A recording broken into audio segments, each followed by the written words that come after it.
Um, just a reminder, we are recording this and it is Friday, August 23rd at 8:32. So I'll start with Dr. Borzik. I'm Dr. Borzik. I'm a board member and veterinarian from the Greater Portland area. Thank you. I'm Dr. Allison Lamb. I'm a veterinarian in the Greater Portland area as well. Natalie? I'm Natalie Mayer Williamson, CVT, currently retired. Thank you. Karen? Karen Pate, public member in Portland. Thank you. Dr. Wallace? Dr. Katie Wallace, board member, veterinarian, Burns, Oregon. Thank you. Brian? Brian Wadika, public member, Portland, Oregon. Thank you. Dr. Rinaldi? Dr. Max Rinaldi, veterinarian and board member from Eugene, Oregon. Thank you. Peter Burns? Pete Burns, OB/MEB director. Good morning, all. Thank you. Janine? Hi, Janine Holland, investigator with the board. Thank you. Bertina is absent today. Ingrid? Ingrid Nye, OB/MEB inspector. Thank you. Brooke is absent today. We do have a visitor attorney. So Lauren Roush, if you'd like to introduce yourself. Hi, good morning. I'm Lauren Rauch. I'm from the Attorney General's office, and I'm here today covering for Joanna Tucker Davis, your regularly assigned AAG. Thank you. I'll continue with the public members. I believe we have Helen on the call with us. If you'd like to introduce yourself. Good morning, Helen Huang from Governor Kotek's office. Just wanted to attend. Thank you. Thank you for joining us today, Helen. And then it looks like Dr. Schultz is on the call today. Hi, good morning, Ryan Schultz, the state veterinarian with the Department of Agriculture. Thank you. Dr. Roth? Hello, Dr. Sharice Roth, veterinarian, Boring, Oregon. Thank you. And we have somebody by the name of Lisa on the call.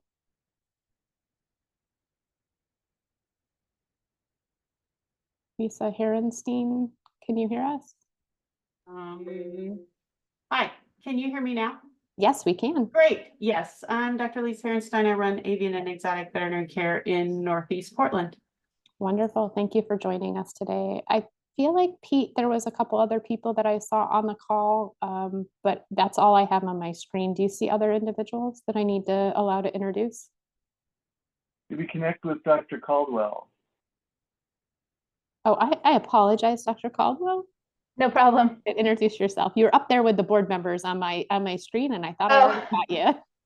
Yeah, I'm Dr. Sarah Caldwell. I'm the owner of North Beaverton Pet Hospital, joining today just for a brief comment. Wonderful. Thank you so much for joining us. I'm glad we didn't lose you in the introductions there. So, all right. So go ahead, Pete. Dr. heard from Dr. Hamilton. He had to go into emergency surgery. He will join us as soon as he's able. Okay. Well, we wish him the best on that. We'll move on to comments. And today I just want to appreciate everybody for joining us. We have a lot of public members, people that are support services for our board. So we always enjoy seeing you on the calls and appreciate your attendance. It's not easy to take time out of your schedule to attend, and it makes us a stronger board. So thank you so much for joining us today. And we'll move down to public comments that are not on the agenda. So we do have several things that are on the agenda, but these would be for public members that have solicited the board for comment. Pete, do you have a list of those, or want to go in a particular order? I was going to ask you, Dr. Lamb, would be helpful. I'm having way better tech today so far, touch wood. Would you like me to share the packet? We can kind of run through that. Yeah. Does that help? That would be helpful. And I'll apologize in advance today. I'm having some allergies right now. So if I suddenly go off the call and start coughing, I will mute myself, but I just want people to know that as well, technology wise. Okay, is everybody seeing that okay? I can try to make it a little bigger. Yes, I do believe that we're up at the number 4. Yeah, there we go. And then we have some items down here for public comment. Let me get down there. Okay, so our first comment was here from Dr. Barbara Call. So give I don't everybody. believe the board members hopefully had a chance to look at this.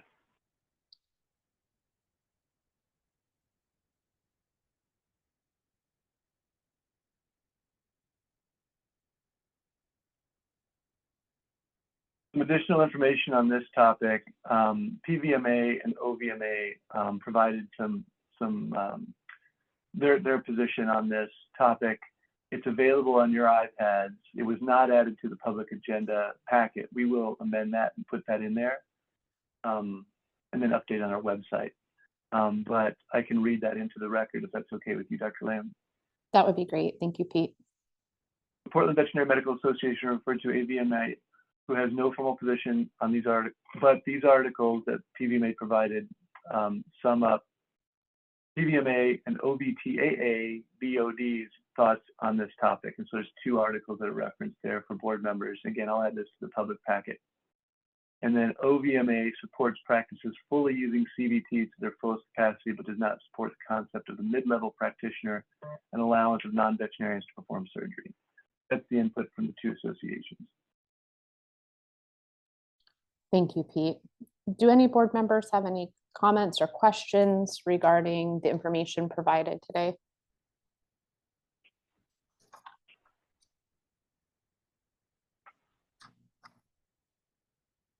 Okay. Thank you, Pete.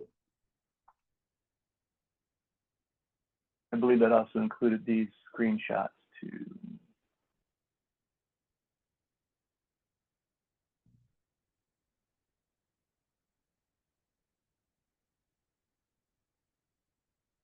Okay. Thank you, Pete.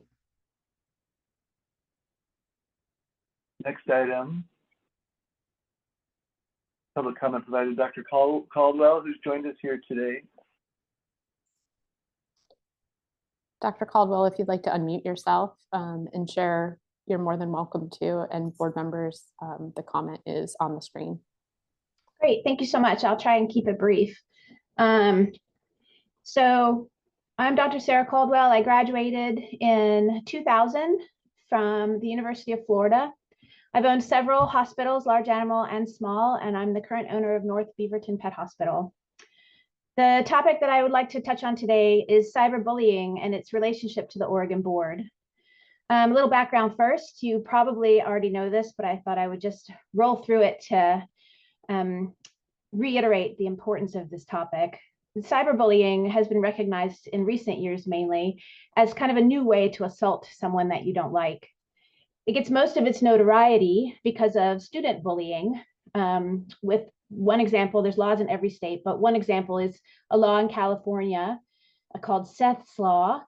And it was designed to protect students from bullying by forcing the teachers to say something or do something if they see it. After Seth Walsh committed suicide, a 13-year-old boy, in his backyard after being bullied online as well as other ways. The definition of cyberbullying is actually laid out according to stopbullying.gov, which, yes, is a US government agency devoted to this topic. It's that important. And it goes like this. It includes sending, posting, or sharing negative content over digital devices. So how does this relate to veterinary medicine? It's well recognized in recent years that cyberbullying contributes to negative mental health of veterinarians. For example, if you Google online bullying in veterinary medicine, which I did, the first thing that comes up is the National Suicide Prevention Lifeline. The second thing that comes up is the AVMA cyberbullying hotline, which I didn't even know existed, and I'm very happy it does. And then you get a Zoetis, a HIT, and the stopbullying.gov, as well as many resources. The AVMA link goes on to a deeply researched website in partnership with Banfield, and it's really amazing with a lot of resources. And they say, for example, according to a recent AVMA survey of its members, 40% say that they or someone they work with have been a victim of cyberbullying in the workplace. Further, cyberbullying for companion animal veterinarians has increased nearly 20% since 2014. More than 50% of respondents said cyberbullying had an impact on their mental health, and 47% said it contributed to workplace tension. It's a big problem. Further on their website, they actually have a flow chart, which is a wonderful resource that shows you all the different kinds of cyberbullies. There's trolls, ragers, misguided commenters, unhappy customers, and the logarithm goes on to tell you how to deal with these and what to do when you run across them. It's a wonderful resource for veterinarians.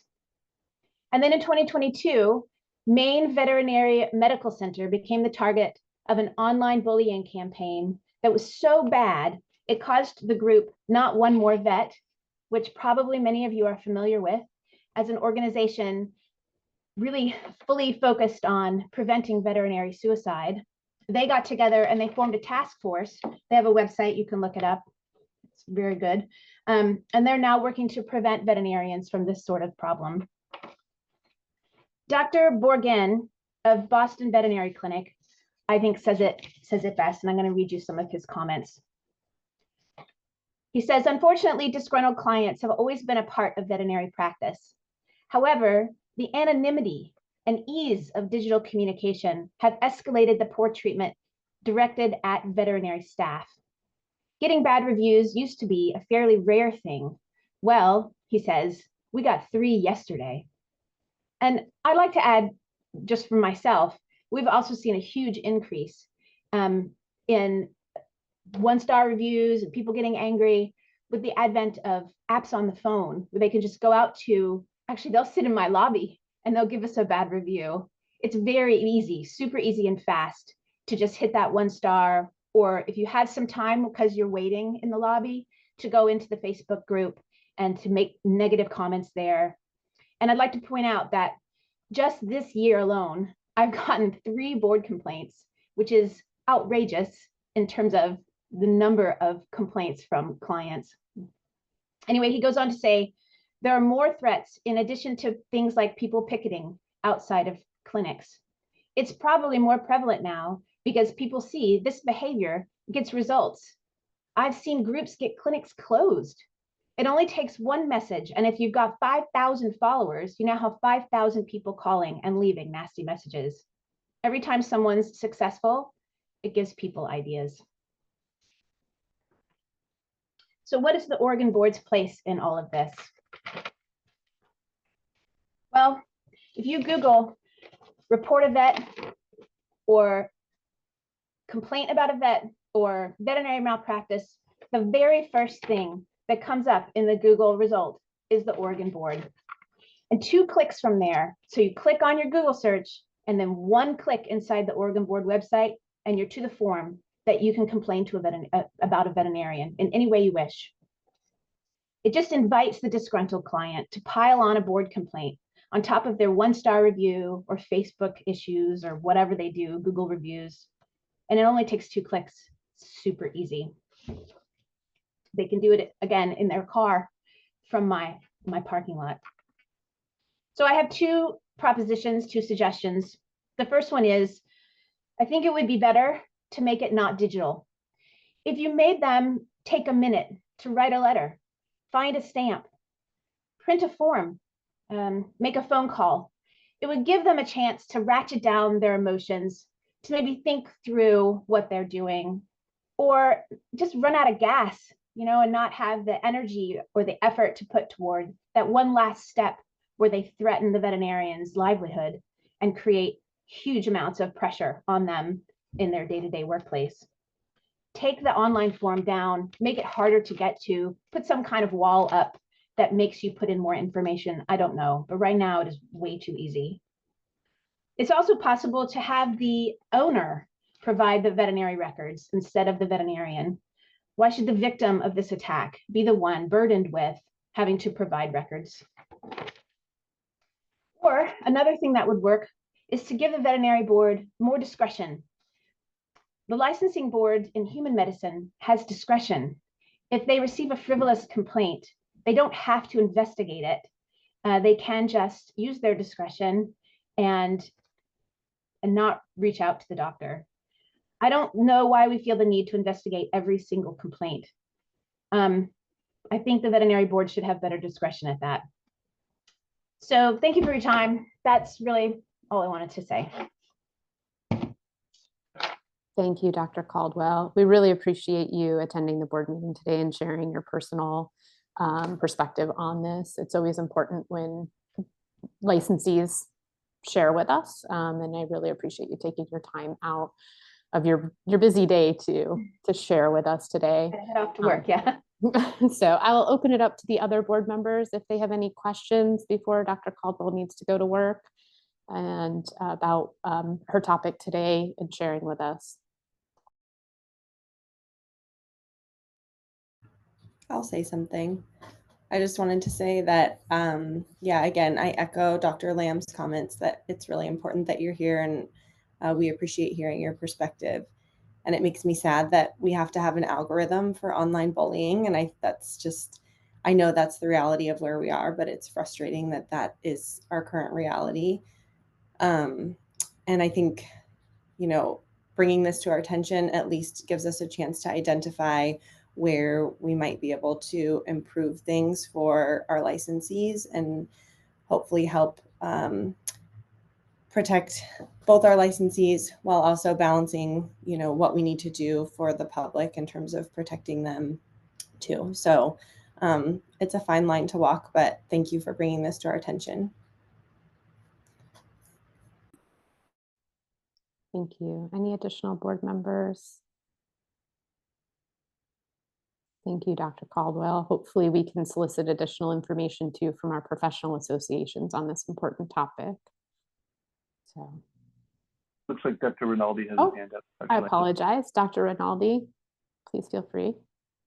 Thank you. I have nothing substantive to add other than just to echo the thanks from Dr. Lamb and Dr. Borzik. I think there's certainly a lot to think about here. And I think all of us who, most of us on the board who practice, we feel similar pressures. And so it's a good conversation to have. And I think it's Dr. Borzik's point about balancing, our obligations as a board against making sure that we're not unreasonably exposing veterinarians to harassment or bullying, I think is worth some close consideration.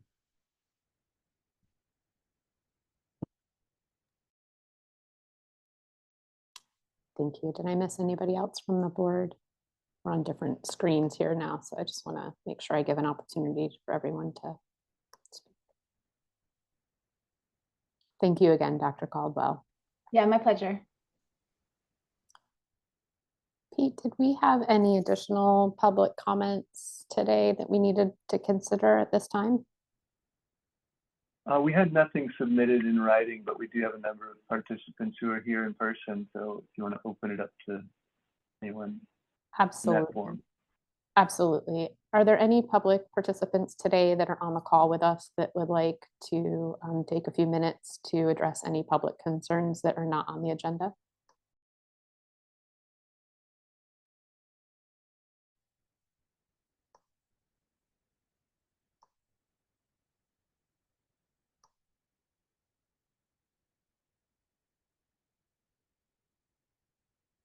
All right, I don't believe that we have any additional public member input right now. I do believe we had 2 people join us. Should I take a minute to introduce them, Pete? Yeah, I think that sounds great. So I see Sarah Trafton on my call. If you'd like to unmute yourself and introduce yourself, we'd love to hear from you. Yeah, hi. I am a third-year pharmacy student, and I'm currently an APPE student on rotation at VetSource. Wonderful. Thanks for joining us today and your interest in the board. Thank you. And Dr. Emilio DeBess. Hi, good morning. Emilio DeBess, State Public Health Veterinarian. Thank you. Thank you for joining us today, Dr. DeBess. I believe that concludes all the additional people that we missed at the beginning. All right, so we'll move on to the consent agenda. Today's agenda and the board minutes summary from the last meeting on June 13th, 14th of 2024. I don't believe, Pete, we have to do a motion to approve these. They can, is that correct? Maybe Elle can fill us in on that. Double check with Ella on that one. Sure. I'm not sure what your normal practice is, but it certainly wouldn't hurt to have a motion just in case you end up needing one. I think I normally see motions for these, but you all might do something a little different. Do I have somebody that moves to approve today's agenda as well as the meeting minutes summary from June 13th, 14th, 2024? Approve. Nathalie moves. Do I have a second? Thank you. Dr. Rinaldi seconds, I believe that was. I think that was Brian beat me to it. Oh, Brian seconds. Thank you. All those in favor, Dr. Borzik? Aye. Nathalie? Aye. Karen? Aye. Dr. Wallace? Aye. Brian? Aye. Dr. Rinaldi? Aye. Dr. Lamb, aye. Motion passes to approve the minutes and the agenda today. I think that moves us down to item 6, which is an update from our state veterinarian, Dr. Ryan Schultz, if you'd like to unmute and share with us today. Yeah, good morning. Thank you for having me again. So a couple quick updates. First off, on highly pathogenic avian influenza, which seems to be our perennial update on every meeting we're at. I am happy to report we still do not have any new cases. So far, our last case, we've only had one case in poultry in 2024. That was back in March, a small backyard flock in Klamath County. Still no detections in dairy cattle in this state. That the outbreak in dairy cattle continues to expand throughout the country, but we and as well as Washington and California still do not have any detections in our states. We've had quite a bit of surveillance testing going on this summer for fairs. And so that has really strengthened our confidence in that risk assessment that we don't have that we're not seeing that disease in our dairy cattle. With fairs, we have been doing quite a bit of work with all of our county fairs, as some maybe where we did enact some emergency rules back in June, specifically related to the risks of avian influenza this summer. Kind of the two cornerstones of those rules were requiring testing of waterfowl and lactating dairy cattle, the two species that are capable of asymptomatic carrier states for the disease. And happy to report that every lactating dairy cattle and every waterfowl that has been exhibited this summer so far has been tested, and every single one of those has tested negative. So we're really happy to see that. And be able to show that we did not have a risk. There was no cost to the producers in doing that, to the exhibitors. We've been covering the cost on all of that testing to ensure that we were able to get it and that it didn't put any undue strain on exhibitors. There were several other pieces to those rules. We are looking at how to move forward with this so that we can get ourselves out of this pattern of every summer having to enact something new as an emergency because of a new disease. So we're going to be taking a look at these rules that we had this summer, kind of the impact they had, how they worked, how to improve them, and likely coming forward with some into the rulemaking process for some permanent or more permanent rules for exhibitions, just kind of standing requirements, basic biosecurity, basic record keeping, those kinds of things for exhibitions, and then really looking at how we can encourage and improve the involvement of veterinarians in fairs through the planning process and hopefully make that simpler. I know at least one or two vets that are even in this group have very, very close involvement with their county fairs, but we also realize that exposes them to more of that bullying and more of those issues when they're there on their own time volunteering for the good of their community. And so how we can back them up better, how we can provide them with more resources to be able to do that and make sure that all counties are kind of held to that same level. So more to come on that this fall. We will be doing some advisory groups and a lot of listening this fall on how to better take that on, both through rules and through resources. So one of the other big projects we've been working on this year, I think I've brought up a couple of times, is improving our disease reporting system. We did sent out a survey back in the spring, and then held a number of working groups on that, trying to solicit more and more feedback on that. And what we heard overwhelmingly was there's a lot of confusions among veterinarians in this state about where to report, when to report, and what to report. Which we knew going into this. That's why we were wanting to do this. So we're taking that back. We're really kind of trying to reimagine how we handle disease reporting in animals here, with the Department of Agriculture, hoping to bring in all of those other reporting endpoints as well and create a system that is easier to utilize, provides better data for those of us who need the reports, as well as a better experience and better outputs for those that are making the reports and potentially utilizing that data. Trying to create some online dashboards, some different tools to be able to look at what do we have going on in our county, right? Should distemper be on my rule out list for this animal that's never left the state? Have we had other cases nearby? Have we, those kinds of things. And so really looking at how we can better improve that. That first phase of the project was kind of reevaluating the system and then building the behind the scenes pieces of it. We are still on track to have that completed by the end of this calendar year. Which will kind of kick us into our phase 2, which is telling all of you about it. So that we have a lot of plans over the next 1 to 2 years on how to do outreach, really working with our veterinary community to make sure that we're providing the resources again for you all to understand what to report, when to report it, how to report it, make it easy to report. And just really improve the system on the veterinary side of it. So more on that as we kind of wrap up this first phase internally and look to that outreach phase of it. The last couple things, we have been actively engaged in disaster response throughout the state. We have had 2 equipment deployments so far this summer.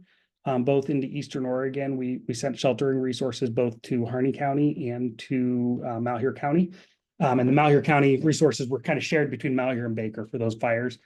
We're also in the process of really building out what resources we have available as well at the state level, working to try to secure some state funding, hoping to be able to build some additional sheltering kits and resources, with the end goal of actually providing we've built small scale prototypes of small scale like palletized shelters that can be deployed to support up to 20 companion animals or 20 livestock, with the end goal of hopefully by the end of this next year, if we can secure all of the funding, being able to provide at least one of each of those kits to every county in the state, as well as having some larger resources that can be stationed throughout the state for deployment in the case of a large scale sheltering. But what we're really seeing across the state is those initial, setting up those initial 5 to 10 crates next door to the Red Cross shelter seems to be the biggest hurdle.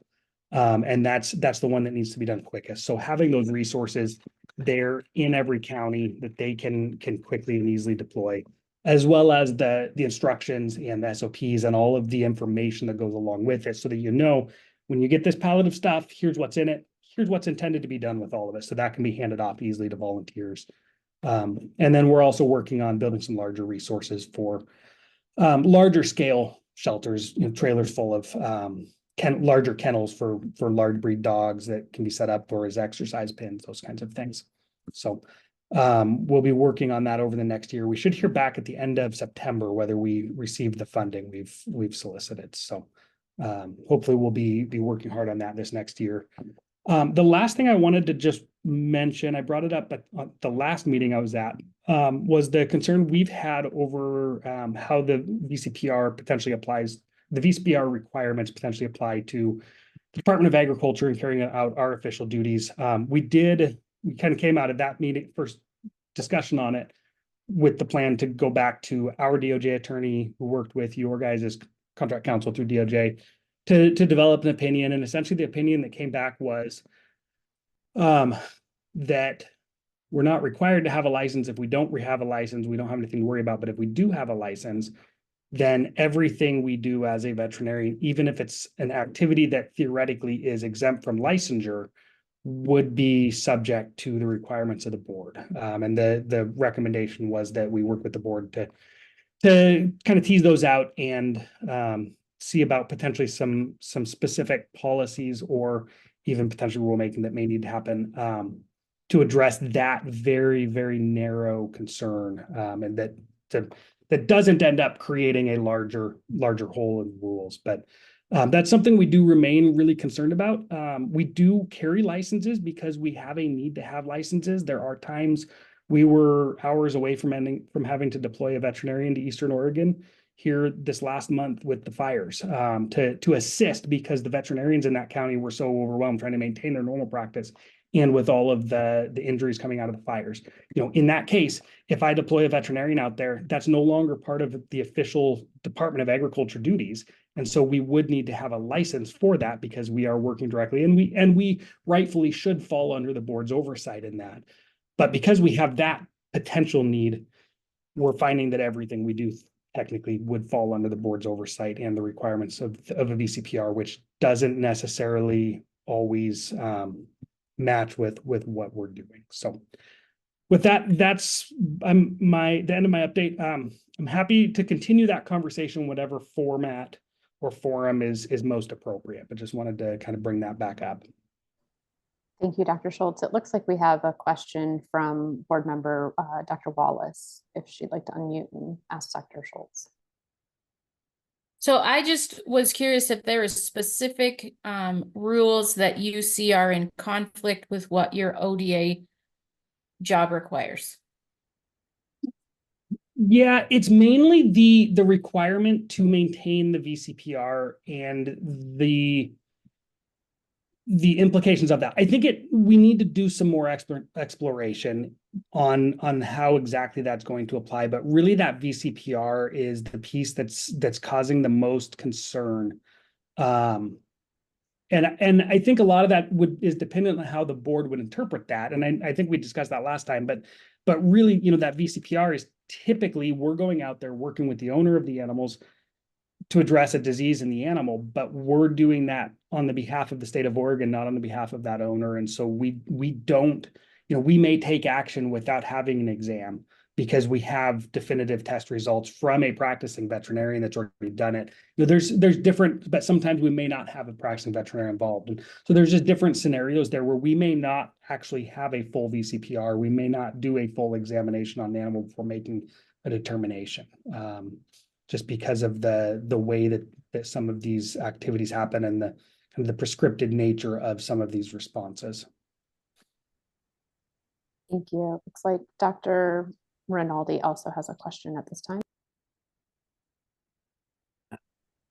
Thanks, Dr. Schultz. It kind of is spinning off of what Dr. Wallace was asking. I think, when it comes to rulemaking of this sort, there's a lot of subtleties that go into exactly how rules are conceived and drafted and so forth. And your comment about deploying a veterinarian to Eastern Oregon, I think is really apt. I think it would be really helpful for me, at least, and presumably some of the other members of the board, to get a better sense of what when the scope of your work might run in conflict with the rules for the VCPR, so that we can better understand what rulemaking makes sense to support that. And I think it would be good to it would be good to draft a rule that actually covers the circumstances of what we're really trying to get at here. And it's I know the scope of your work is broad and varied and really hard to predict. So I don't know if you can really answer that question, but I'm just putting that out there.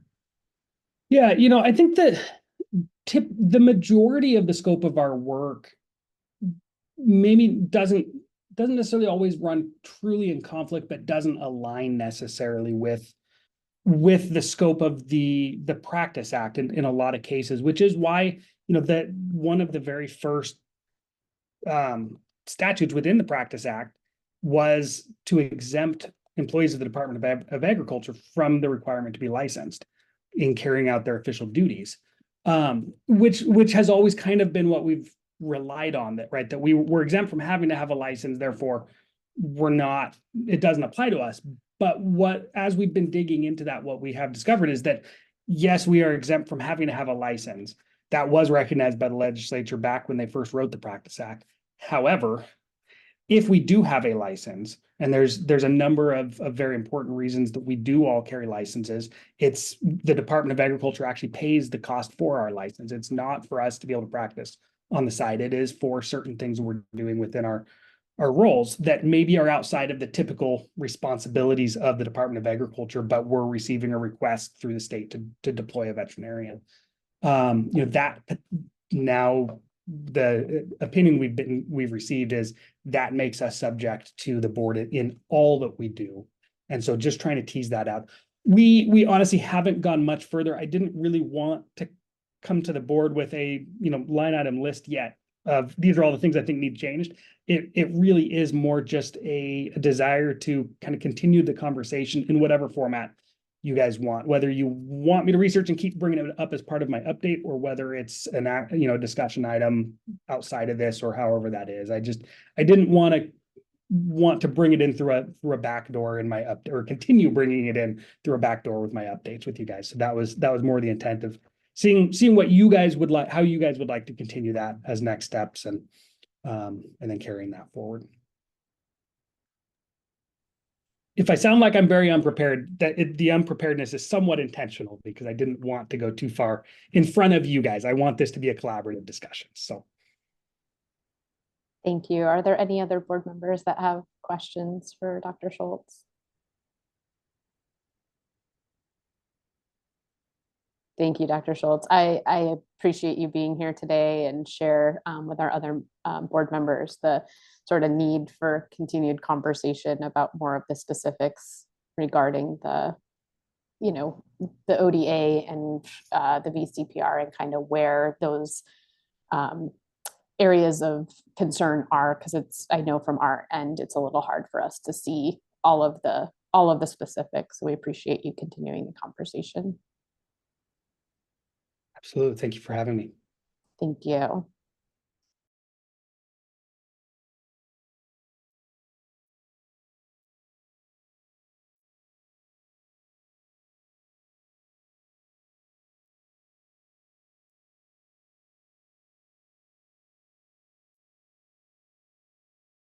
Okay, sorry. If we're moving on to next item, Dr. Lamb.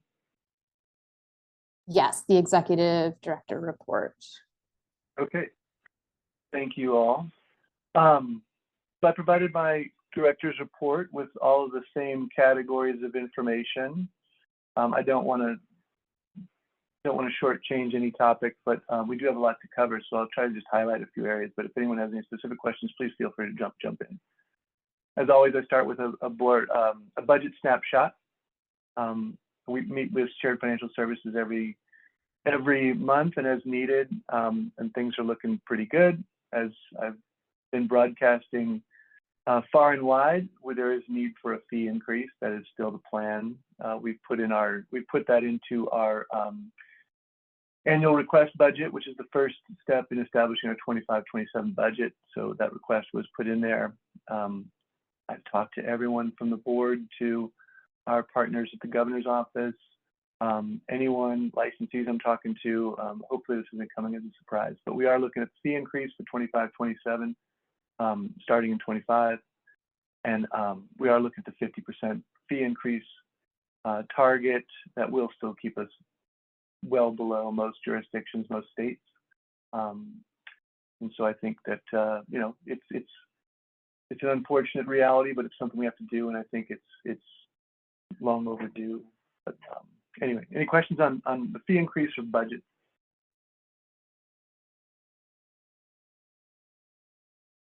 Okay, our next item is to look at our schedule. These are our board meeting dates for this year. I'd like to try to establish now our board meeting dates for 2025. Some folks, I think everybody participated in the survey that Ingrid sent out. We have some target dates. Ingrid, are you ready with those? Sorry to put you on the spot.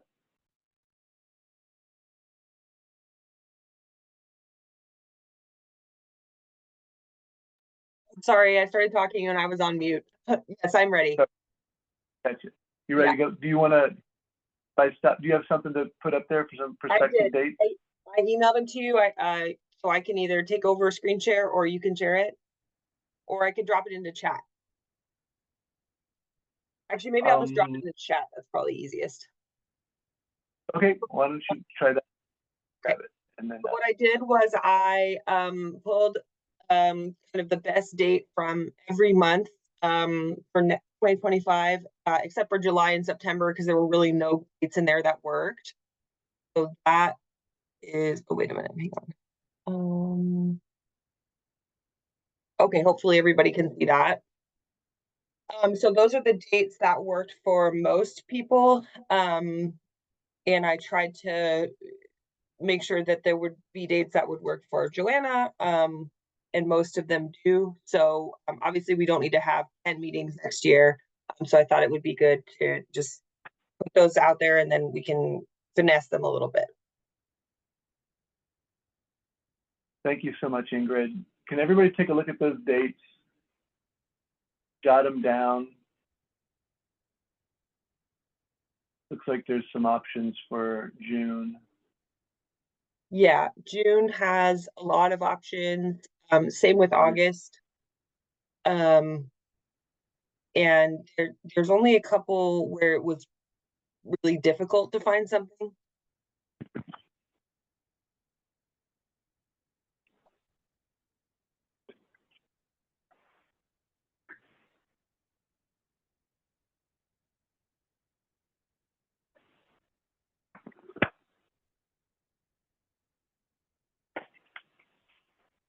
And we could also email the document out to the board if that would be helpful. What do folks think? Is anything jumping out that's an absolutely no-go? I think we need to just, if we can, just log these and then make adjustments and shoot for quorum where we can. Reagan, there's a question. There's a couple dates. Sorry, go ahead. I was just saying, Dr. Borzik, go ahead. Sorry. There's a couple dates that I can't do. I don't know if you want to know those or now or not or later. Yeah, go ahead. Let's see if we can. Which months are not lining up for you? So the February 10th, 11th, I couldn't do, and the April 4th dates I'd have to check on. But tentatively a no. Okay. And then I'm kind of running through the rest of them. Sure.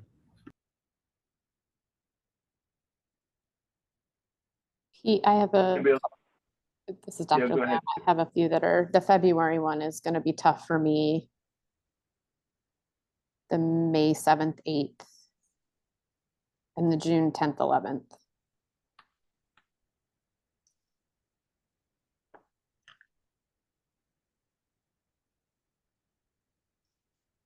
Okay. Anyone else have anything that's definitely not going to work?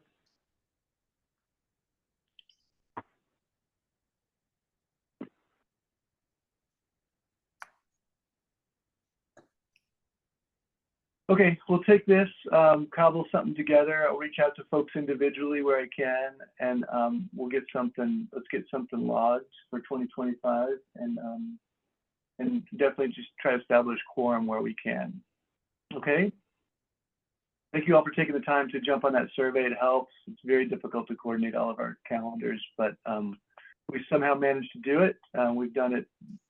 We did very well in 2024 with even some extra meetings. It's been a very busy year, so hope we can keep that momentum going in 25. And Ingrid, thank you very much for your support in running that survey too. That was very, very helpful. No problem. Okay, I had some outreach events. The Government to Government Tribal Summit in July. Went down there with Dr. DeBess from OHA. Really amazing conference down there. There's a lot of things going on in tribal areas and tribal lands with the tribal government leaders. My focus there was really trying to get an idea of the needs in these more rural areas. We have we have our challenges for vet access in rural areas, and I just see a lot of great development there. A lot of really new and interesting business initiatives, which I think are going to create a lot of opportunities in those areas. Also attend this Rural Urban Bridge Initiative event, just helpful ideas in trying to find common ground and establish those important and build those bridges. One thing that's not on here as far as outreach goes, we will have representation at the AAVSB annual conference this year. Dr. Lamb and Natalie will be representing us at the conference this year, September 25th and 25th to 28th. I will be attending most likely for just a couple days of the board of the Executive Directors Summit. So thank you both, Dr. Lamb and Natalie, for finding time for that. I know Dr. Borzik has been there, Dr. Rinaldi has been there. I think it's a really terrific use of our time. It's a really great relationship we have with the association. And they cover a lot of the costs, which is always nice. One thing I want to back up on, it's not in the report, but I do want to just share this information. Board members, in your iPad, there's some updated board meeting documents. We've updated the handbook for small boards and commissions, or for boards and commissions has been updated. So there's an updated handbook in your iPad. And there's also some guidance related to political activism. So if you have a chance, read through those.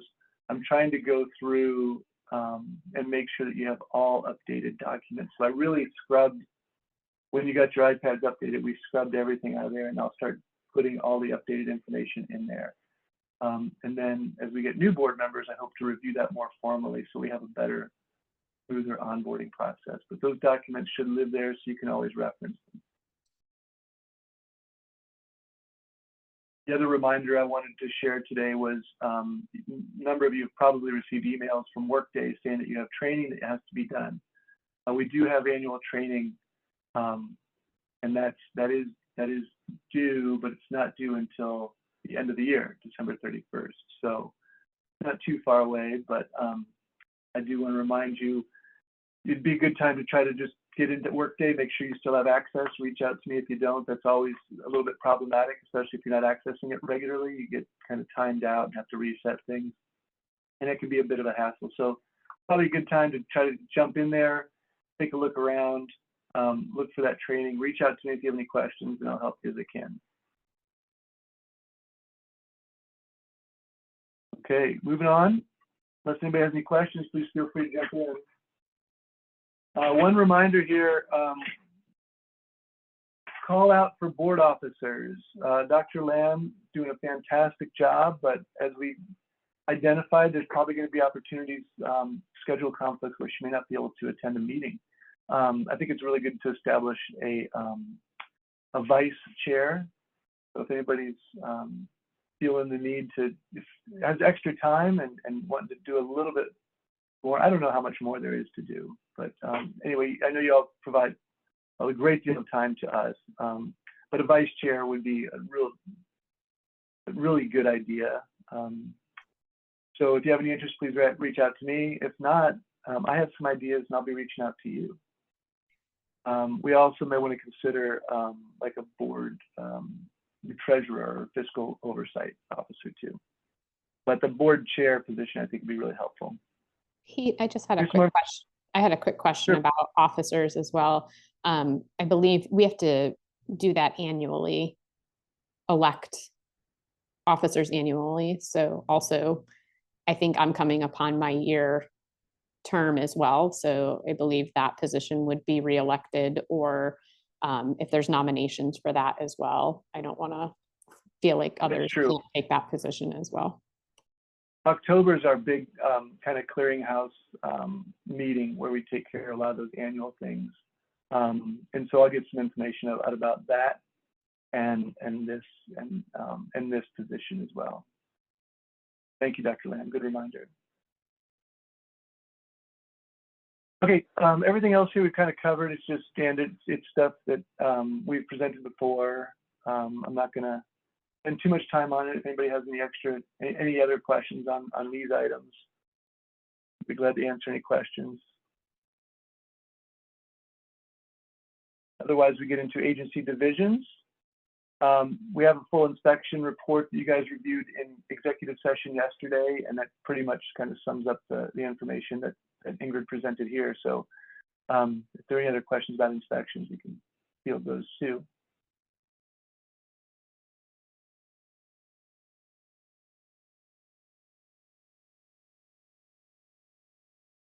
And of course, members, public participants, if you have any questions, you're welcome to ask as well here. For licensing numbers, same numbers as I've been presenting. I do want to point out I've added Brooks put these together, and she's having a really good. She's developing some really good just processes for managing our numbers and getting better data. One thing we've added is we've added this number of lapsed cases. So we're always talking about how many new cases or how many new licenses we've added. You know, but that doesn't just keep going up exponentially. We have licenses that lapse as well. So, you know, eventually I'd like to have establish kind of more of a chart that would show kind of the ups and downs of licensed members as they progress throughout a year. But these are our numbers in a snapshot. On to investigation numbers. As everyone's aware, we've done a good job of digging out of our backlog. That continues. Hopefully we'll get through our cases this round and continue that progress.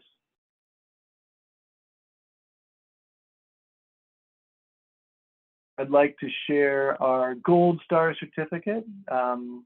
Another year, this is for 22 and 23. But anyway, we're just maintaining this. This is largely due to Brooke, who's not here to accept the accolades or the recognition, but she does a great job of keeping our fiscal stuff in order, paying our bills, and keeping us in good standing there. Pete, I just want to take an opportunity to share from the board. This is, you know, we appreciate everything that the staff does every day, but this is always a nice reminder when a reward goes out like this or an award. So I just want to say congratulations on behalf of the board.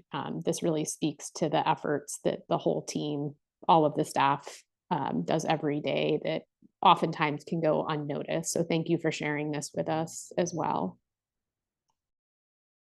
Thank you very much. That concludes my report. I'll take any questions, comments, anything else you'd like us to focus on.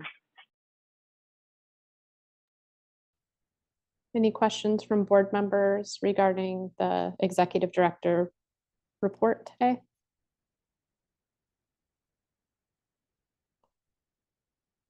Okay, thank you all. Great. So we're on to item number 8, which is discussion and action items. The first item was one that was brought to my attention and is just a wording concern, and didn't know if there was additional interest from the board in creating a definition or clarity around the word internship versus intern. So Oregon is one of the only states that has an intern license. That the first year in practice in Oregon, an individual has an intern license. Oftentimes the word internship and intern license are used interchangeably. And kind of when we've been navigating this recently, I noticed we don't have a definition for intern in Oregon and didn't know how the board felt about creating clarity or if we feel like it's clear enough at this point in time. There's a few links that were provided in your packet to AVMA's language regarding internships nationally, and that there's no regulating board around internships. So it could look a little different from different people's perspectives. So just throwing that out there for board conversation. Any comments from the board? Dr. Borzek, I saw your hand go up. Do most other states not have an intern license? And when new grads are licensed, they just have a full license? Is that how most other states work? That's my understanding. And then do you know the origin? I mean, I imagine we can surmise what it might have been, but for why we have the intern license, like the historical reasoning? I actually don't. That's a good question. I don't know if Pete is aware of that information. Maybe I'm actually. not. I can look into it. I know Bertina would probably have some historical perspective on that. And is Emilio still on the call? He might actually have more perspective on that. If he's still here. Emilio, do you know the answer to that question about intern licenses and what the how that developed in Oregon? Yeah, so thank you for the question. My understanding is that the legislators back in the day, must have been in the early 30s, 50s, decided that veterinarians coming out of practice needed a year of internship before getting a full license. And beyond that, we've been digging around for how this actually came up, and nobody seems to have any institutional memory as to how it happened. So all we know that is put in the books. No, hardly, I don't think any other state has internships, much like we do in Oregon. So that's all I know. Thank you, Dr. DeBass. Dr. Rinaldi? Yeah, thanks for bringing this to the agenda, because I've personally mentored 5 Oregon interns now, and I'm very close to the program, and I would speak very strongly in favor of it. I think it's a really cool thing that Oregon does. I've practiced in a number of different states, and yeah, it's nowhere else. And people I know that go into practice elsewhere. Oregon provides at least an attempt at structure for getting those new grads out into the world with, at least we're trying to say we need some level of support for these guys when they first come out of school.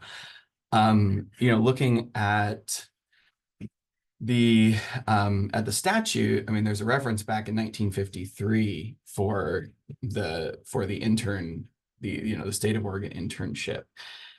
I personally find the term intern to be very problematic. I think there's a lot of confusion around that term, because if you say, well, you have an intern license, is this an internship in the way that it's generally recognized elsewhere in the country? And it's not. If I'm an intern on the East Coast, that means something very, very different. That being said, or rather I should say, I think that it would be good for Oregon to have a different term for these, young veterinarians that have their level of support. The problem, though, is that the term internship comes from statute. It's defined in ORS 686. So I don't know that there's really much that we can do to change that term. It seems more of an issue for the legislature. But I agree. I think the term is problematic, and I would love to find a different way to explain that to the world. Thank you, Dr. Rinaldi. Anybody else from the board?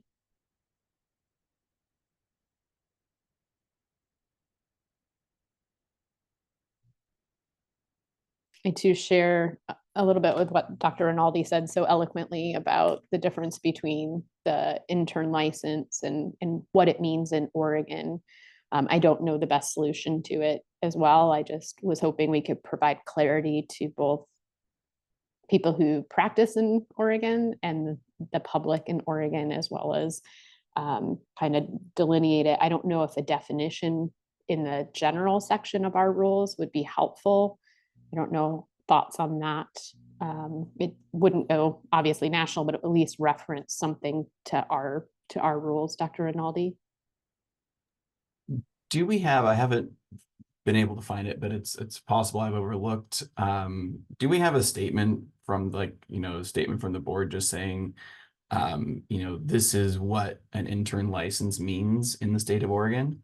Because I think that might probably be the best that we can do, is just to say, as the board, this is what the term intern means.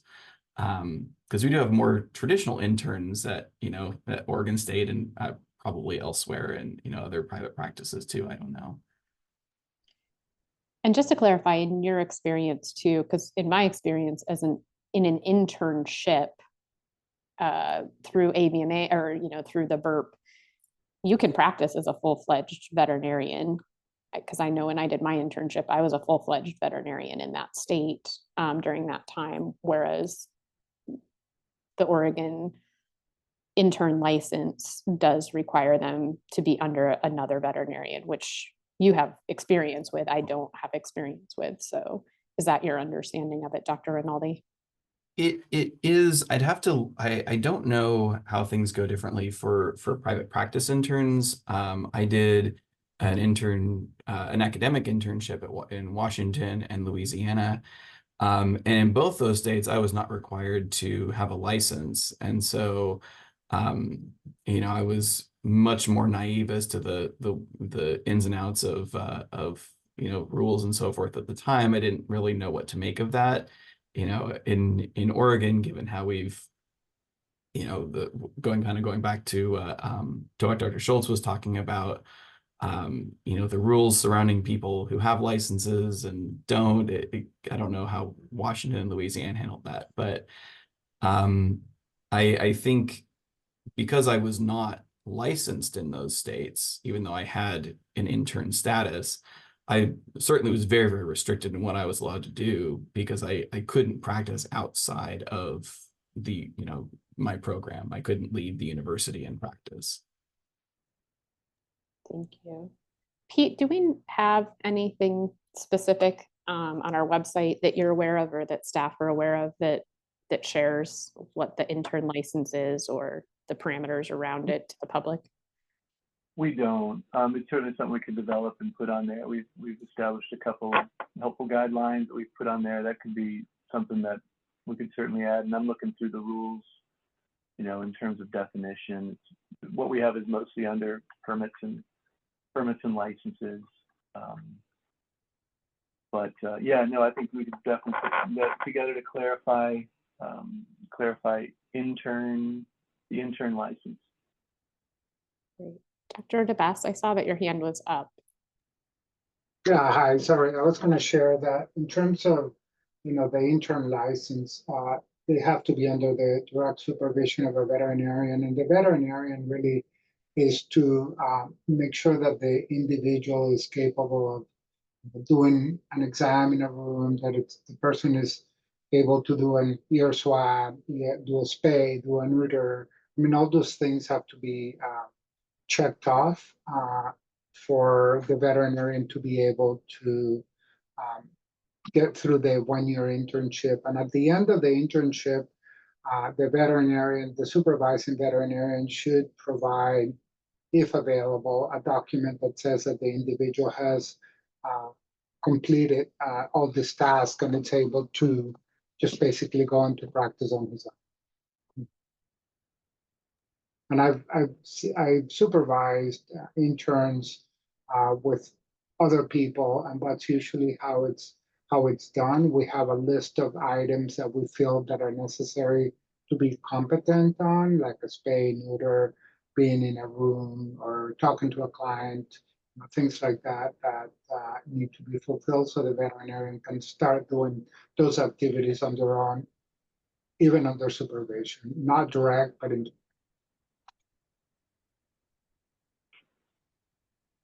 Thank you, Dr. DeBess. It sounds like, Pete, maybe just mocking up some clarity around that and bringing it back at a later time to see if there's some language that could provide clarity on our website or in our documents might be helpful. Any other comments regarding that today?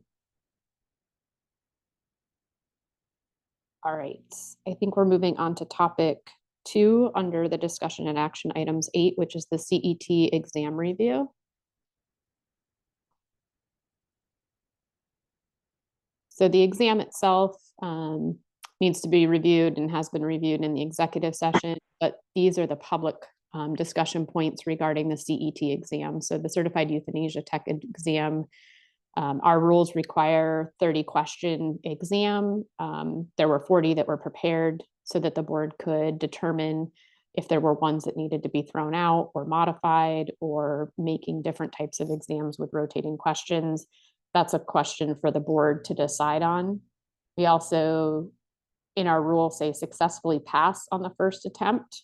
And so we need to determine what that means so that the staff can implement a passing score, how the test will be administered, how will we prevent the test from being shared, and should the test be an open book test. So there's one more additional point that we do.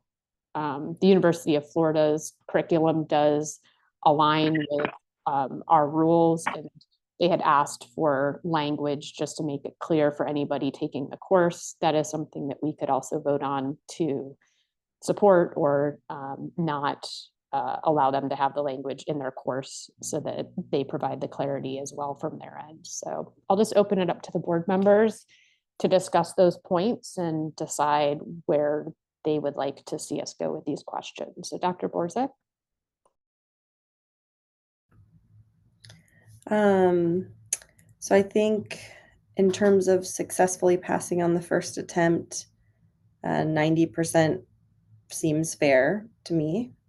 Does anybody know what the rate is for successfully passing the jurisprudence exam? I apologize. I don't have those. Brooke would have those, and she's not with us today. I got a note and get these. So maybe look for you. That might be a good place to look to see if we can echo what's being done there just for consistency. Administration of the test. I would support an electronic administration just for ease for board staff and those sorts of things. But I feel like we've talked about that with the jurisprudence exam, and there might be some barriers, or we might not be there yet. How will we prevent people from sharing it? I don't think that you will. In my experience, there are people who will share the exam, and I think that circles back to number 1, where you can at least minimize some of that with having maybe 3 different versions of the test, so that everybody doesn't always get the same exact version of the exam. Should it be open book? I don't know. I always say no, but that's my opinion. I don't know about acknowledging University of Florida. There may be rules around that at the board level. So, I mean, I would be fine with that if it seemed like, it didn't show favoritism or something like that. And then, oh yeah, and then you have the wording there. Those are my thoughts. Thank you, Dr. Borzek.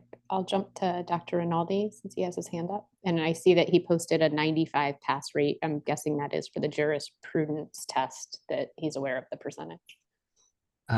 Yeah, it looks like it's 95% to pass the exam and 100% for the regional disease test portion. But it is an open book test. I don't have a lot else to add besides what Dr. Borzek was saying. I think that administering the test and being open book versus closed book, I support closed book as well. I think my perception of the purpose for the jurisprudence exam and the disease test being open book is so that we can say individuals have read and are aware of these particular diseases that we're concerned about as a state, whereas the CET exam is more to assess a broader competence and knowledge level, and so I think a closed book test is more appropriate. because of that, I think a lower passing score is reasonable. You know, we're not requiring 100% to pass. So I think 90% makes sense. 95% is I think what, 2 missed questions. That seems a little bit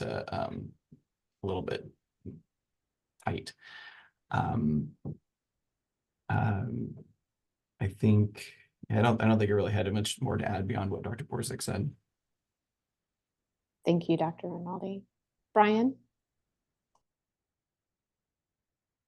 Yeah, I generally agree with what's already been mentioned.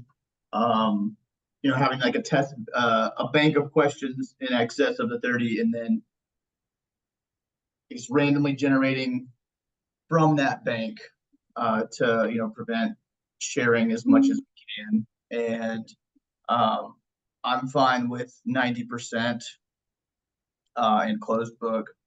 And then, yeah, as long as there's no, the University of Florida thing struck me as just sounding like a possible commercial conflict. So as long as, you know, that's not an issue, then that's fine with me as well.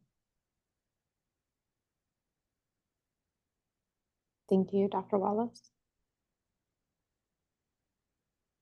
I agree with the comments. I don't,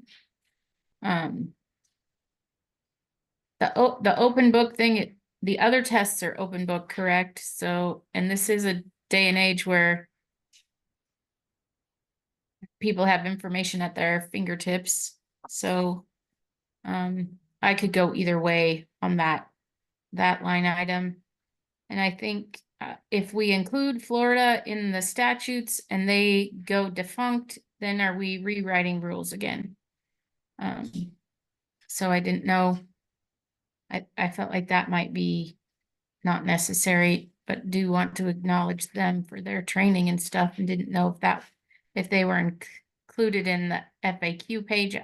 Trying to think back, you know, or if there's some board resources, as they're a good place to get the training needed.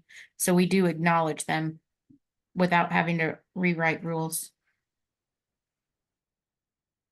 If it provides some clarity, Dr. Wallace, they're just asking to put this language in their curriculum to show if the students get there that they're in the right spot, not asking us to change our rules, or they're Well, just, then that's great. Complies with the rule there.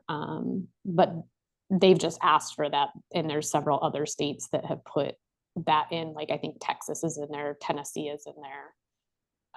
But Yeah. they can go either way. Okay, I misunderstood. I think that's great. No worries. I understand how complicated it is to rewrite rules and the thought process behind that. Karen. Yeah, I don't have anything really additional. I think a 90 or 95% passing rate is good. I think having the random generated questions is good. I could see either open or closed book. If it's going to be administered electronically, we don't really have any way to keep people from making it open book beyond the honor system. So it doesn't really bother me to say open book would be okay. So yeah, that's what I think. Natalie? Yeah, everybody's comments were great, and observations. I don't mind the open book test, especially if it's going to be electronic. We're not going to be able to prevent people from doing it, so may as well make it an open book. And that's all I have to say about that. Great, thank you. I think that was all the board members. We do have a public individual with their hand up. If Lisa would like to unmute herself and share.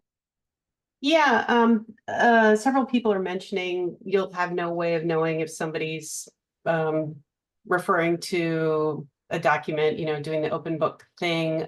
For the ACZM, College of Zoological Medicine for several years now, which is coincident with the pandemic. So it was good. We were working on it before the pandemic hit. Our board exam is done all virtually through using software called ExamSoft.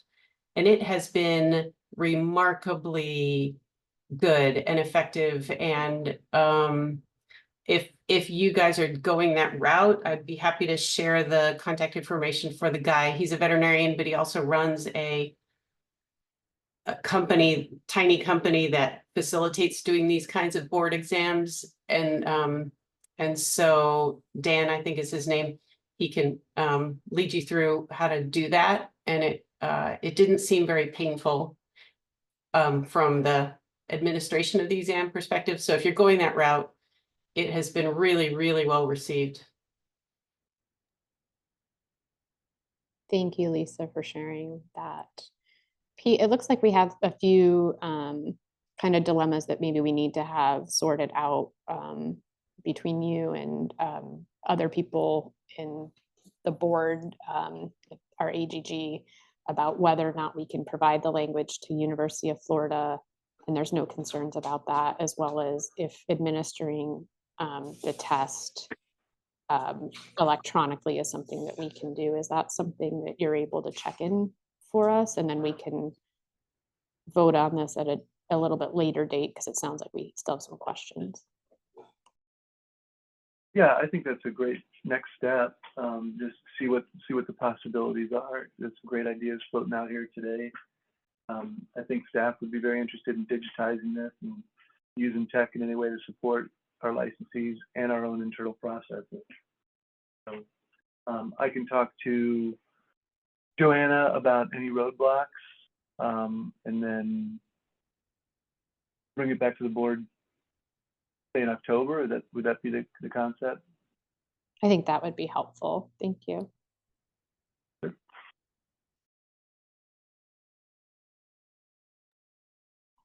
Thank you, everybody, for your comments on that. And we'll move on to discussion and action item 8, 3, induction and intubation clarification. This sort of is similar to the intern year dilemma, is that we have some questions that are coming in regarding induction, and it goes up to the statute level, like Dr. Rinaldi shared with us about the language in regards to intern. And we have quite a few rules that even Ingrid will be presenting a little bit later that use different language, like administer anesthesia, induction of anesthesia, and intubation of anesthesia, and where the line is between what CVTs can and can't do, or what's limited to CVT activity.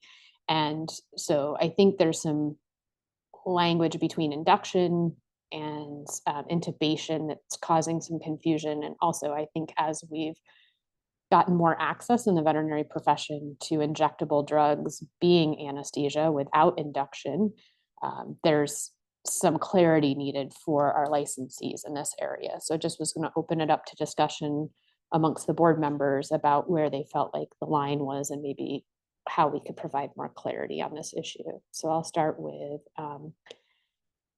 Dr. Wallace. This particular rule, I as somebody who struggles to hire CVTs and who has excellently trained non-CVT people, this rule is a bone of contention, and I think I better hear out what other people have to say first. Thank you. Brian? I'm gonna be honest, I didn't look at this ahead of time, and so I'm not super familiar with it. Thank you. Dr. Rinaldi? This is a tricky one. I spend a large portion of my life thinking about this rule. I think I live in a similar world to Dr. Wallace, where we have some just excellent CVTs, but we also have some really, really, really skilled veterinary assistants who can do a great deal of what we need them to, surrounding anesthesia and anesthetic monitoring and so on and so forth. And we as a practice have a very structured 4-level VA program, and different levels are allowed to do different things. And there's been a lot of question from VAs, especially VAs who are attempting to become CVTs, about what is the line? Where is the line? What are they allowed to do? What are they not allowed to do? And it is not clear in the rule. And I think that's by design. I think, you know, our rules often are a little vague, kind of intentionally. What we've, you know, the benchmark that we've set is, you know, if you're giving a drug that, if you're giving a drug at a dose that is likely to induce general anesthesia in a patient, regardless of the drug, that then qualifies as induction of anesthesia. And we've defined anesthesia, I can't remember the exact wording, but we've used, I think, AC, American College of Veterinary Anesthesiologists, has a nice definition of anesthesia. You know, because I think, you know, if we're defining it by the ability to place an anesthetic or intubate the patient, you know, we have, you know, that brings up the whole world of like total intravenous anesthesia. Is it then appropriate for a veterinary assistant to give TIVA and yet not, you know, intubate? That seems dicey as well. So that's how we've defined it. I don't know that I don't know if that's like like something that wants to end up as a rule, or if we just as a board want to put out some clarifying information and say, this is what we define to be inducing anesthesia. But yeah, I think it would be helpful for our practice, a lot of the people that I work with, to know where's the line, where, you know, it's not arbitrary. Thank you, Dr. Rinaldi. Dr. Borzek? Yeah, I'm sort of gathering my thoughts. Can you go to the next person? Sure. Okay. Natalie? You know, this is kind of close to my heart. I, as a CVT, it's so hard to, as a CVT and a hospital manager, it was really hard to hire CVTs. There was not a lot out there. And so you would do a lot of training with veterinary assistants, and it was impeding at many times that they were not able to do certain things, not even draw up the medicine, which was where I was at when I was training. They were not even allowed to touch that stuff to anesthetize. So sometimes it's really helpful that they are able to help out with some of those things. And it's a fine line. It really is. And I know that CVTs have gone through a lot to become a CVT. And, you know, they might be a little angry that a veterinary assistant can come in and do these things that, if we put these in the rules, I guess I would just really want to define what an unlicensed veterinary assistant can do. And it seems fairly clear in this if we adopt this. Natalie, when you say it's fairly clear in this, can you articulate where you feel like the line is in this? Or well, I do like the fact that they're not allowed to intubate. However, there's times when, you know, like if a seizing animal comes in and you need them to draw up some Valium or, you know, something to help that animal, you're sort of, if you're the one CVT, you're stuck trying to do all of that at one time, because once again, go ahead. Did you say something? I think that was just Pete that was off mute coughing. Oh, okay.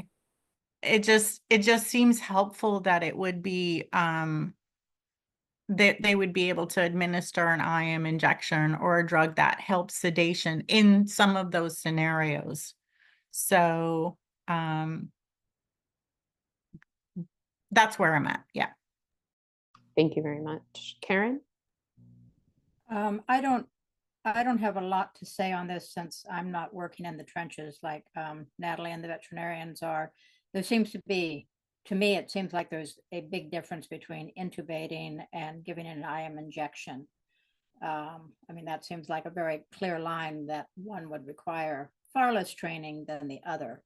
But again, I am more, I think this is something for the doctors and the CVTs they have a better knowledge of the line than I do. Thank you. I'll jump back to Dr. Wallace, who now has your hand up too.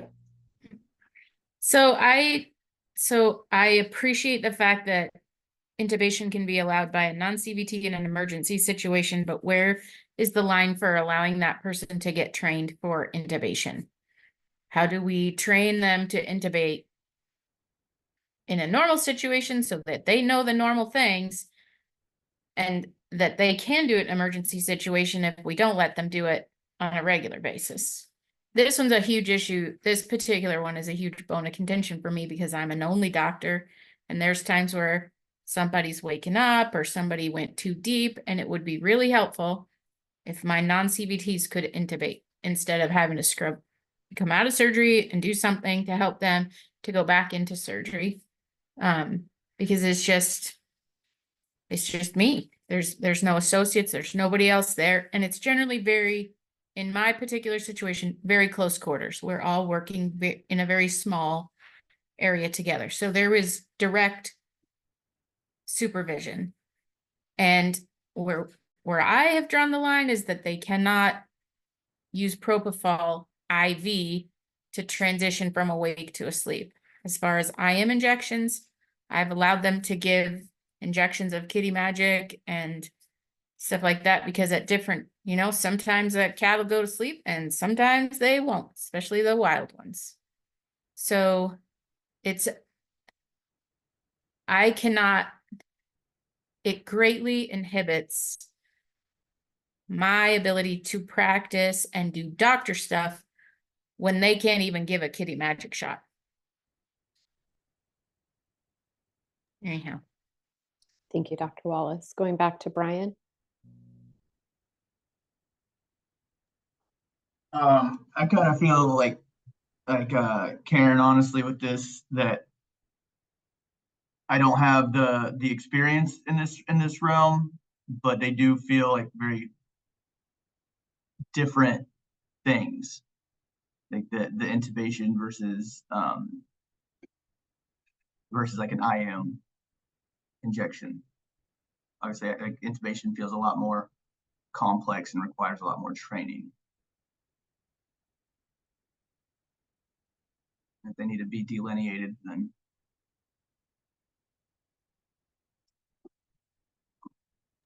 that's okay.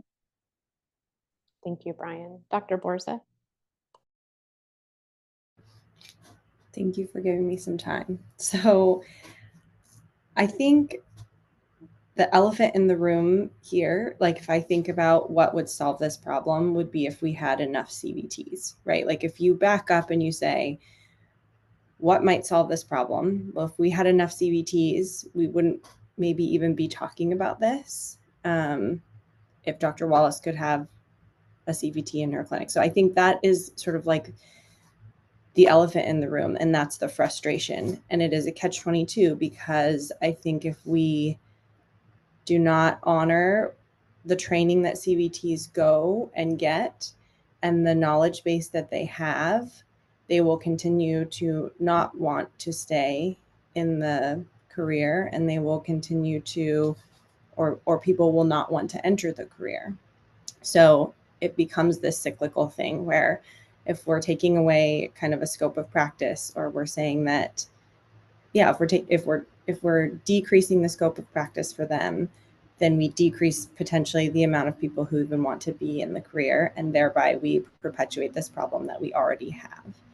So I want to say that because I do think that that influences this situation, lots of situations in regards to this. Similarly, when I stand back and look at why, like, I don't have that on the screen right now.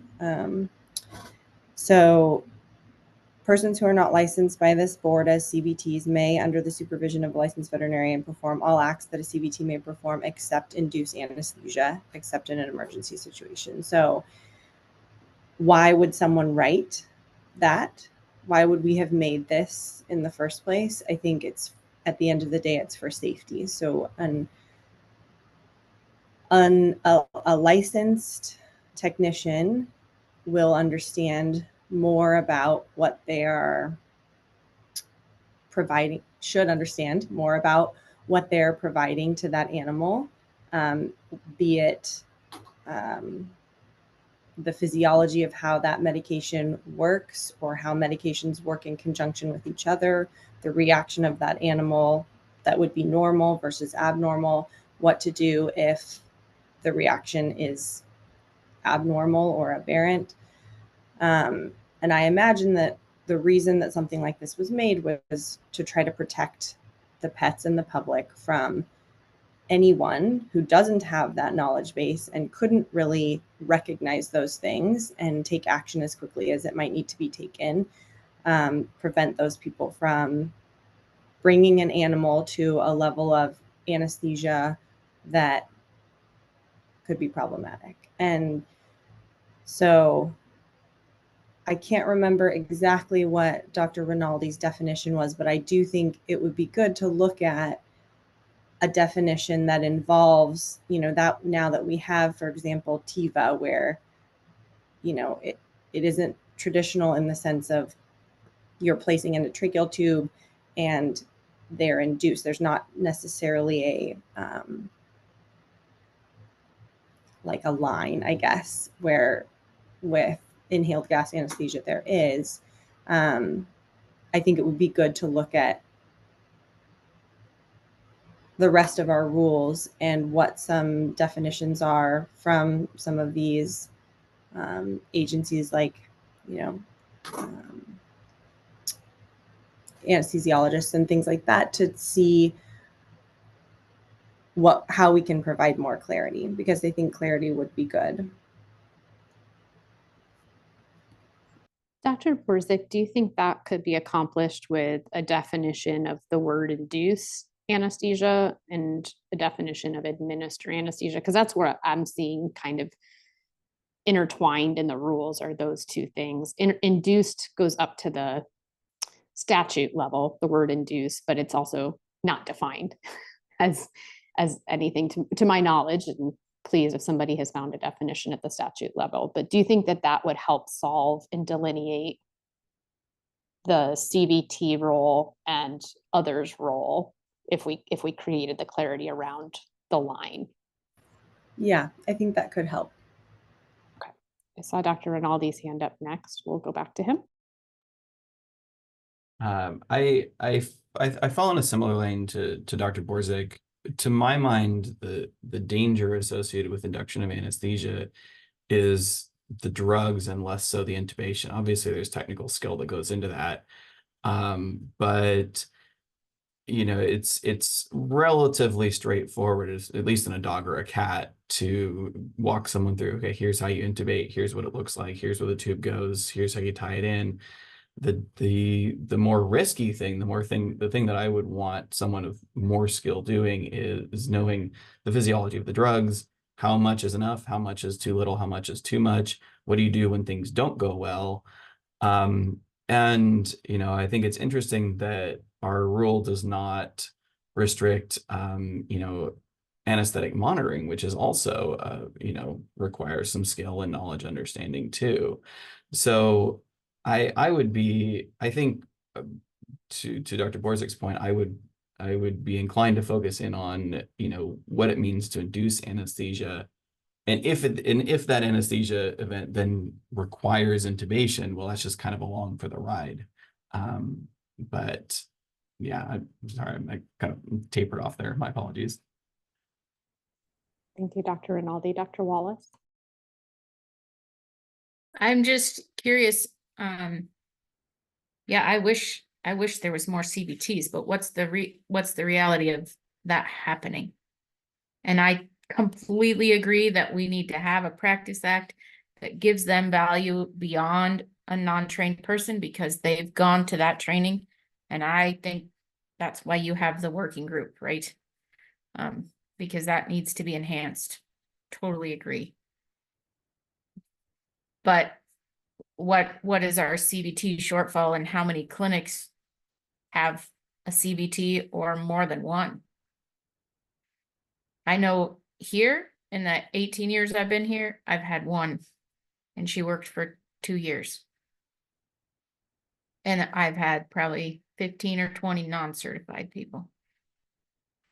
So I totally want to support CBTs like completely. She was an asset to our clinic, and I've tried to figure out ways to make that CBT licensure more valuable. But the rules in our situation where there's times where I'm not physically at the clinic and it requires direct supervision and stuff like that,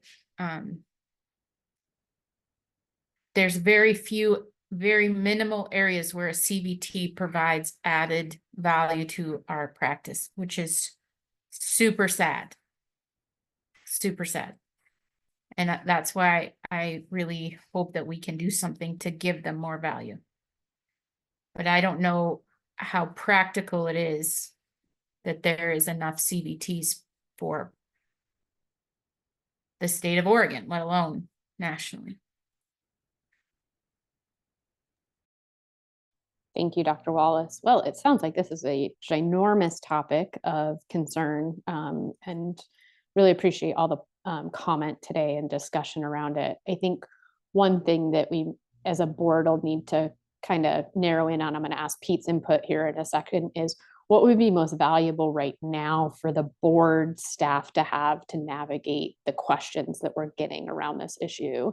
Would that be creating a definition of induce or administer anesthesia for our licensees at this point in time? And then maybe we can look at the future, tackling some of the bigger, broader issues regarding CBTs. I know this is not going to be the end of this conversation by any means with the mid-level practitioners, the CBTs, the certified veterinary technician programs. All of that is definitely an industrial issue concerning our profession right now. So Pete, I'll turn it over to you.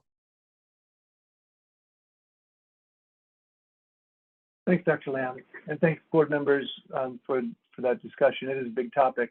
We get these questions all the time, and it seems like once we come up with one response that sounds right, somebody refers to another level of rule or statute and comes at it from a sideways angle, and we're scratching our heads over here to come up with a solution to, or a response. So I think it's really important that we're starting this conversation. It sounds like it's going to grow into something. I'd like to reach out to the associations, and I think there's the CBT associations as well, and tap into other jurisdictions and see. I know that they're wrangling with similar issues, and start to compare notes with other jurisdictions and how they've written their rules to see if we can find a way to thread this needle, I suppose. Great, thank you. So we'll table this topic at this point in time, but we'll definitely not let it go off the radar for the future. And Pete, thank you for reaching out to the other organizations, the National Board, to review some of the language that they're utilizing with success. All right, moving on to discussion and action item 8.4. This is the VCPR work group with Dr. Emilio DeBest. Hi there. Good morning again. So this is Emilio. We are really working on the final draft of this particular document. I did promise that you would have it by this meeting. Unfortunately, you do not. And the reason why is because OVMA has actually wants to have a final discussion on items that they're concerned about. So we will be having yet another meeting, and at that point, we'll be able to send that on to you. So just realize that we are working on it, that I think we have a final meeting and then we can go ahead and move forward and pass it on to the board to review. On top of that, I just wanted to say, and I really wanted to acknowledge Dr. Sharice Roth, who has been really an incredible person at these meetings and provided a lot of input. And I just want to verbalize the fact that she has been incredible, and I wanted to thank her participation. That's about it. So you will have, as I said before, you will have a document by your next board. Thank you. Thank you so much, Dr. DeBest. I really appreciate your hard work on this, as well as Dr. Roth. Again, I know that you take a lot of time out of both of your personal schedules to work on this. This is such a valuable topic for our board, and we totally understand navigating it slowly so all the players have input at the appropriate levels. Pete, it looks like you have your hand up, and I just wanted to turn the floor over to you. Thank you. Yeah, I just wanted to reiterate what Dr. DeBest said. I see the emails going back and forth. I see the communication exchange. They're making progress, and they're dynamic. It's a dynamic dive into the topic, and I think we're going to end up with a pretty good package, or some pretty good options, recommendations for the board to chew on. So it's taken some time, but it's been dense, robust, and dynamic, as I said. So thanks to Dr. Roth, Dr. DeBest, and thanks to Ingrid for helping support that project as well. Yeah, I was gonna say last but not least, Ingrid, who I emailed multiple times. Thank you so much for your patience and move this forward. Hopefully soon. Thank you. Thank you. Thank you. Yes, Ingrid, thank you so much for keeping us all on track with the emails. That is one thing that sometimes we need assistance with, and you've definitely done an excellent job keeping us all together. Moving on to discussion and action item. Oh, go ahead, Dr. And Dr. Lamb too, who's also on that work group committee and participated as well. Didn't mean to overlook you on that one. Thank you all. Thank you. Discussion and action number 8.5, the CVT work group update with Dr. Borzek. Yeah, so I don't have much to report. I am actually gonna look to you, Pete. I'd sent you an email, but haven't heard back. And I know that being new to the board, I know there's rules around what I can and can't do in public and outside of public. And I don't know if me emailing you with some of those questions fell under that, and so that's why you couldn't respond, or what. So I just need some clarity about like how to move forward and thank you, what to do so that I'm doing it the right way. Of course, Dr. Borzek, thank you. And just to be honest, we've got 2 different work groups that are established now, and this one's just kind of has gotten backburnered. So apologies for that. The last position for this one was that you and I were going to get together and discuss next steps. We can talk about this in terms of planning and developing that. So I'll dust off that email and we'll get this one rolling. So appreciate your participation in it. And I think with VCPR kind of coming through and some of the other rulemaking things we've been focused on that Ingrid will speak to in a moment, there's more bandwidth now to breathe some life into this next project. So thank you for your willingness, and I'll be in touch on it, okay? Sounds good. Thank you, Dr. Borzek, and thank you for understanding all the nuances of board membership and respecting all those boundaries. We're on to item 8, discussion and action items. 6, rulemaking update with Ingrid Nye. My suggestion, unless we have a time constraint, is to give everybody a 4-minute break here until 10:20, just a quick one, just to use the restroom and come back. Does that sound good? Okay, Ingrid's the next topic and she's thumbs up, so good. All right, we'll see you back at 10:20.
give everybody another minute here or so, because I realized that was a little bit quick turnaround for a few people to run down the hall if they weren't as close to the water fountain.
All right, it's 10:21 and we're back in the public session of the Oregon Veterinary Medical Examining Board.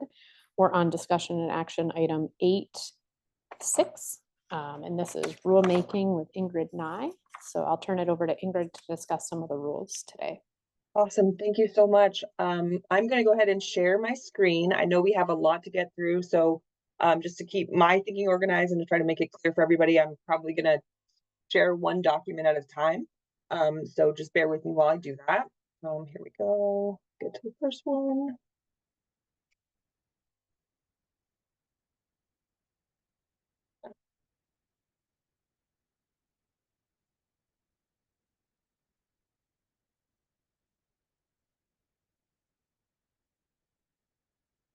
Okay, let's see. Hopefully everybody can see that. Is it large enough? Yes, it looks good, Ingrid. Okay. Thank you. Okay, so this one is pretty straightforward. We have a conflict in the rules between 875-005-0010, subsection 4, in which it says that licensees must notify the board within 30 days of a change to home business address and telephone number change. But then we have under 875-030-0045, subsection 12, it did say 15 days. So the other thing to note here, which I didn't include in this summary, but is that the language is slightly different. Here it does say home or business address and telephone number change. Down here it says a change in personal or business address and contact information. So I'm wondering if maybe we might want to make that consistent as well. So I put it as 30 days just because it seemed like the longer amount of time, but if the board feels strongly about how it'd be 15 days or a different amount, I'll just turn it over now. Thank you. I'll go around the room here in just a second, but I had a quick question for you, Ingrid, that might be helpful. Is it possible that we also need to include email address in here that we've previously discussed in other rules? That might be something that where we should say maybe if we changed both so that they read a change in contact information, and then we could say including addresses, phone numbers, and email, and then change it so the language is the same. Yeah, do we have the language that we previously changed? I know that's asking probably to deep dive into some other area. You mean when we changed the how to conduct renewals? Correct. Yes, I think I do have that. Maybe we can just throw that in a chat. Let me so people could see that in comparison. Yeah.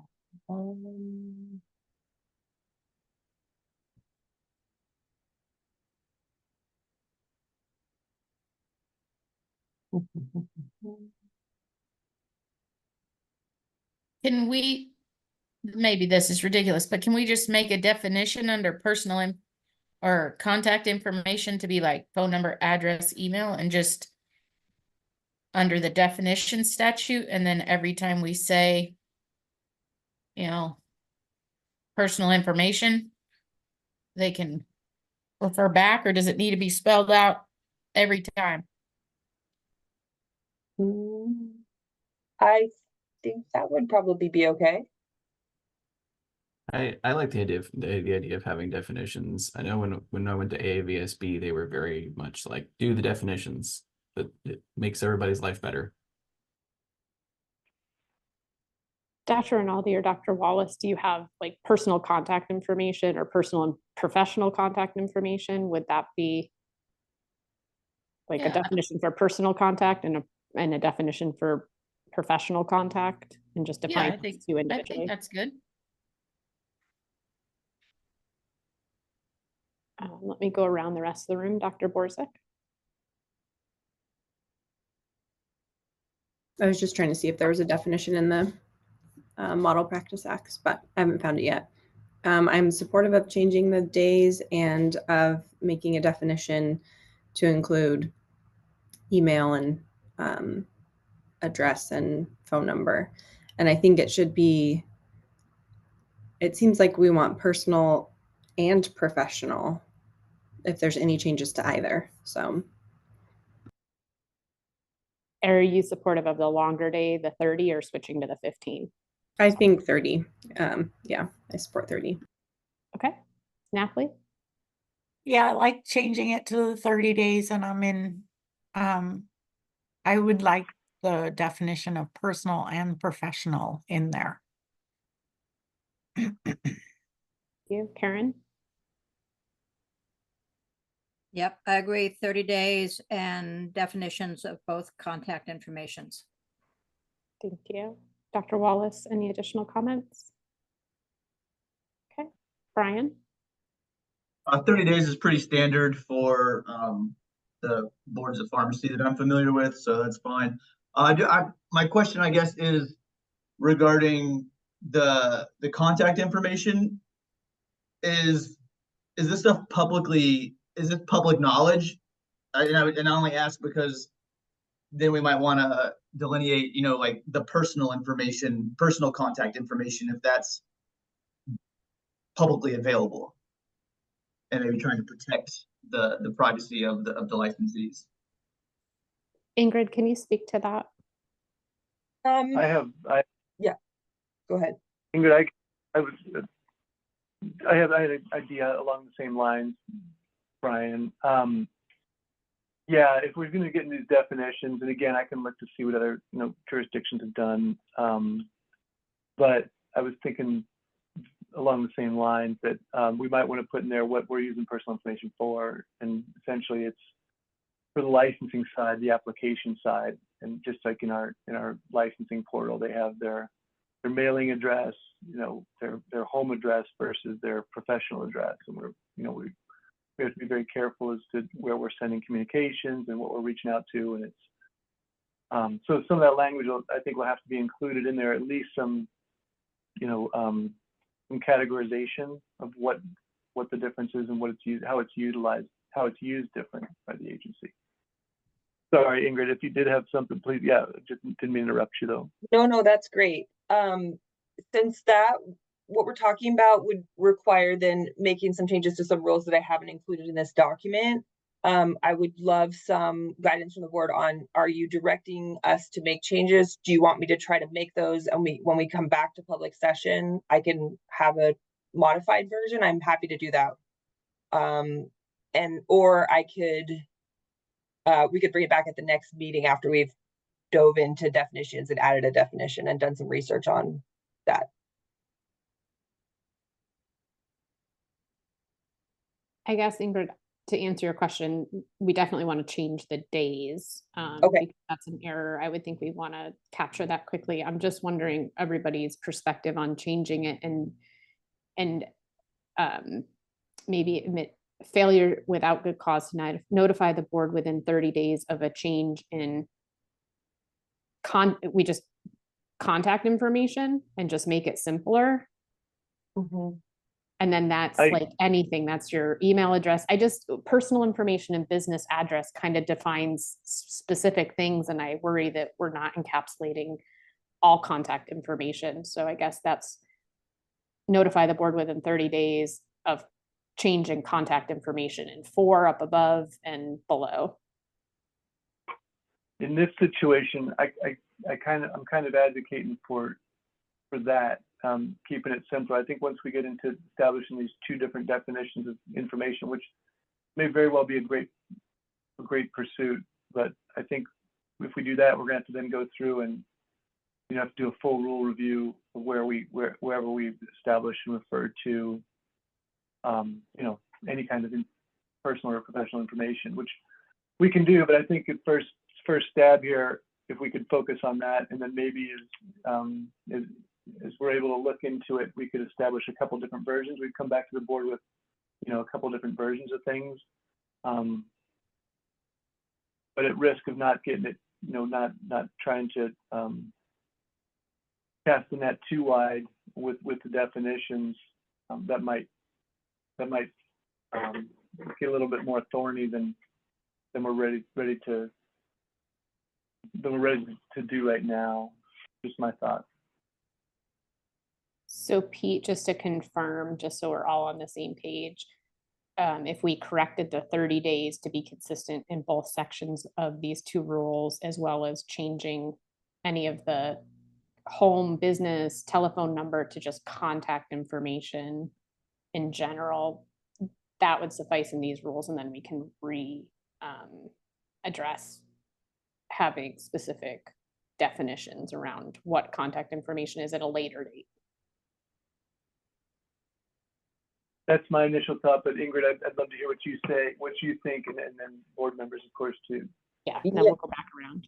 Yes, I agree. I think that would be fine. And then I guess I would just check with Ella that we would be okay with a motion to move this forward as amended.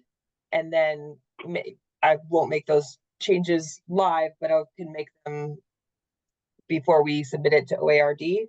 Is that acceptable?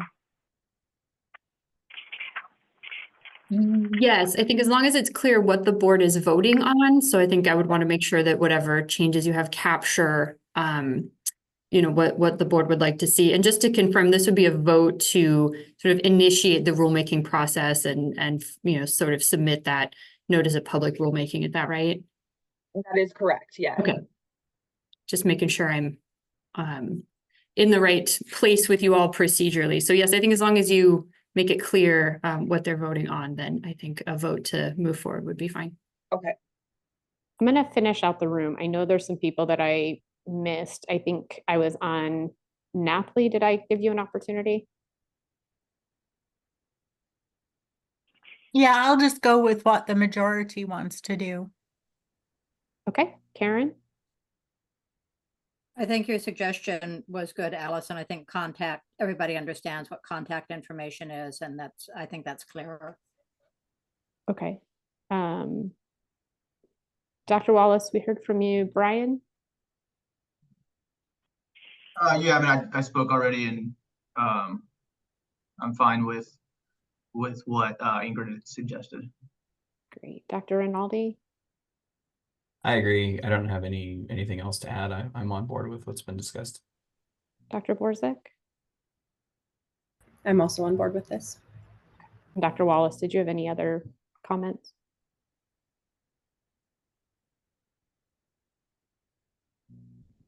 Yeah. All right. So I think the change that Ingrid, what we're looking at, failure without good cause to notify the board within 30 days of change in personal or business address and contact information. I think we're looking at just saying contact information, of change in contact information. So striking in personal and business address. Yep. Let me do it. So like that.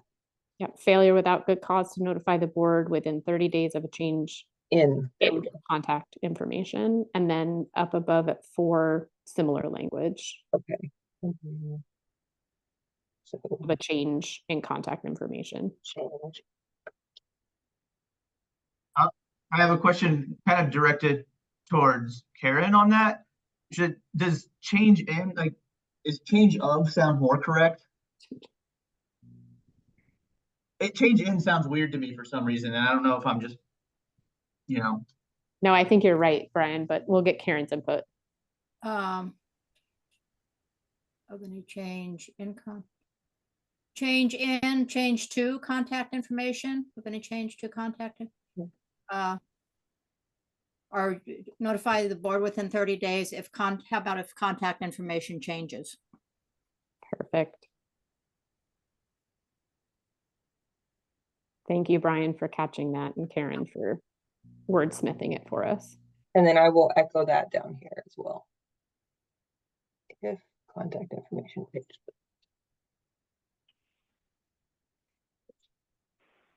Oh boy.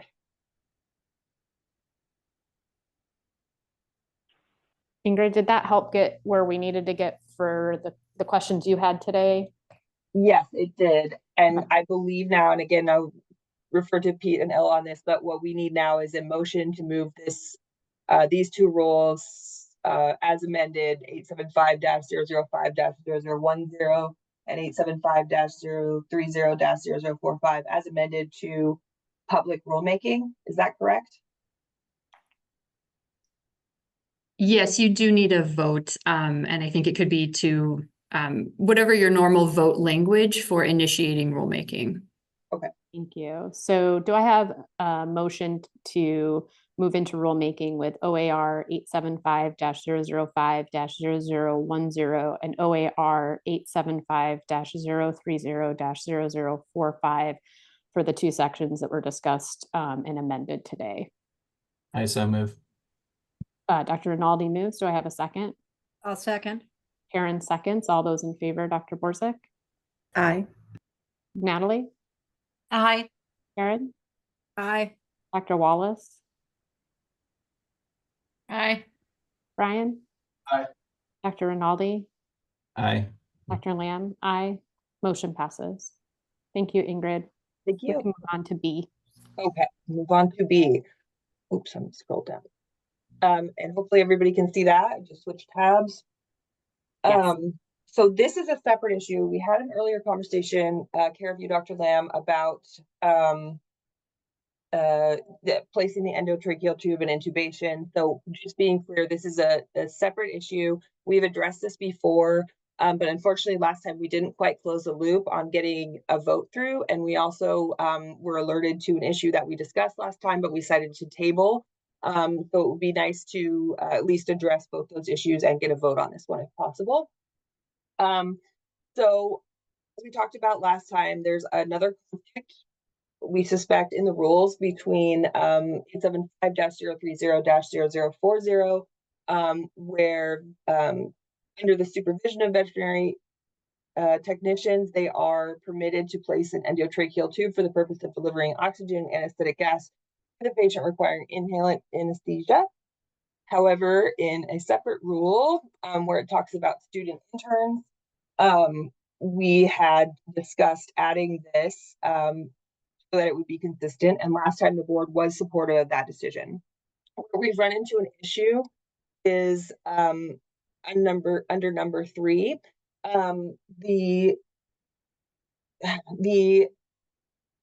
the way that this was written, and actually, you know what? I need to switch to a different document because I have an error here.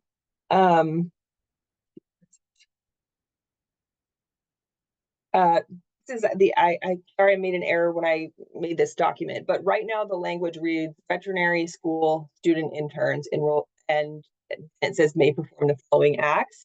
But actually does not allow CVTs who are in school to perform these acts. So proposed change that we tabled last time was to make it student interns enrolled in programs listed under subsection 1 may perform the following acts, and then including that G down here. So last time the board, I believe, debated this, but again, we didn't have a motion for this rule, and it didn't get included in what was voted on. So I would love any discussion, any questions. I'm happy to answer. Ingrid, could you jump up to the top again? Yeah. I apologize. I just found something that's also discrepant between the two of them. And in that, that first one that you have highlighted, all the duties of the CVTs must be performed under the supervision of a licensed veterinarian. That's highlighted because we're changing it, or because that's what it exists as right now? I think that's how it That is. may be an error. I don't see in my notes that there's any reason that that was highlighted. I'm guessing it was just to catch our attention to get to the other side, like to get to the other sections. Yes. Because it you've does- highlighted it, I've seen an error in it. Right. Yeah, of course. I maybe it was highlighting it because when you get down to student interns, then it talks about it being direct supervision, but I think that it's probably not necessary that we get into that unless you feel strongly about it. I think the only thing that I was going to add is direct in front of supervision up there, because we don't provide the word of what kind of supervision we're expecting. So that was my only suggestion, actually seeing that, is that it might be helpful to have the word direct in there. But I'll open it up to the members of the board. So Dr. Borzik. So I'm trying to, there's one addition, sorry, Ingrid, there's one additional place that we might want to check as well, which is 875-010-0045-4. And that states certified veterinary technicians, student interns may perform all the acts enumerated in 875-030-00402 and may not perform the acts prohibited in 875-030-00403. And I think this does that. I think this will align with that, because we're not making any changes to 0040. Is that true? Let me look. Where are we? Are we adding place and The only proposed change right now is adding direct. In 0040. Exactly. So may perform all the acts. Okay. And then, okay, so that should still align. I'm just trying to make sure that all the places still align. Can I actually stop us for a second? Because G online, looking at the Veterinary Practice Act, and I think I'm looking at the right thing, 0040 G online says perform extractions, not place an endotracheal tube. And maybe I'm looking at the wrong thing. What was the full citation of what you're looking at? 875-030-0040. Oh, I apologize. I knew I was doing it. I was under a different subsection. So yes, G2,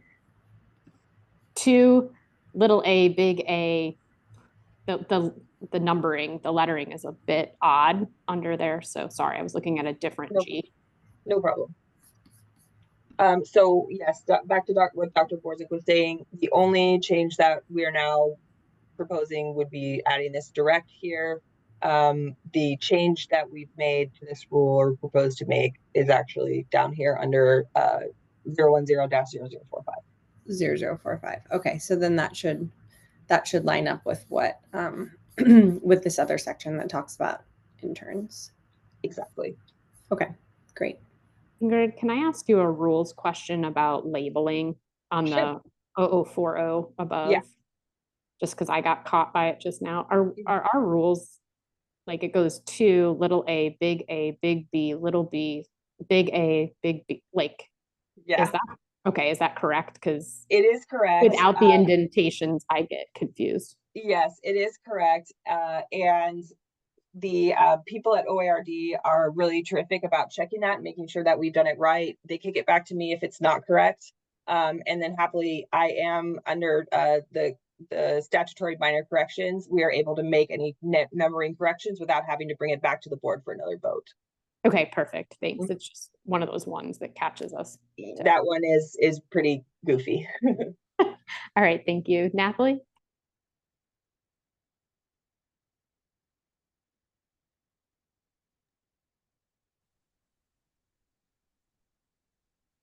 You may be on mute, Natalie. Oh, I'm good with the changes. Sorry. Thank you. Karen? Yeah, those changes make sense to me. Thank you. Dr. Wallace? Yep, moving towards consistency is always good. Thank you. Brian? Yep, I'm fine with this. I appreciate the defining the level of supervision as well. Thank you. Dr. Rinaldi? Generally speaking, yes, although I did have an issue or a potential conflict with the definition of direct supervision, because the very last line of there under that heading specifies under indirect supervision may carry out home care instructions, etc. Is that going to be a conflict if the heading specifies direct supervision? And then on a similar note, section 3 of that of 0040 also does not specify the level of supervision required. So if we make a change in one, we should probably make a change in the other. So to answer your first question, where you're talking about that where it says indirect supervision, that's actually under the heading of number 2 rather than number 1, which is where we're adding that. Mm-hmm. So I believe that would still be correct, because we could add, and this is what we had at the Board of Dentistry, is unless otherwise specified, comma, all duties of CBTs must be performed under the direct supervision of a licensed veterinarian.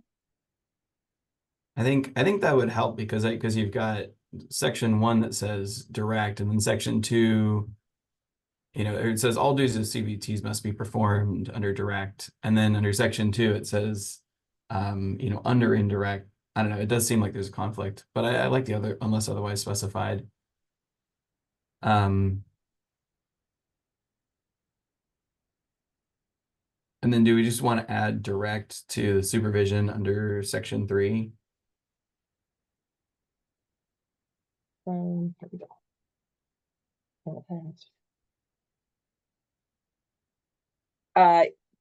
Yes, but I would say probably you want to open that up for discussion, Dr. Lamb. I'm not sure how much that would change the actual practice for a CBT to have to specify direct supervision there. Yeah, I think the indirect is specified above makes sense, because that's at home care if we were allowing that. I'm wondering if there's a different word that we can use. CBTs may perform other acts not specifically enumerated here under the appropriate, or I see the dilemma, because if we say direct, I see what you're saying. then we're kind of going back to the one right before it where we're giving permission for indirect. So under the aforementioned supervision, or I'll open it up. Do any of the other board members just feel free to unmute yourself and have suggestions about that, or suggestions about where Dr. Rinaldi has also found some conflict with the supervision needing to be updated. Could you write I just previous? wanted, Previous? Under the previous?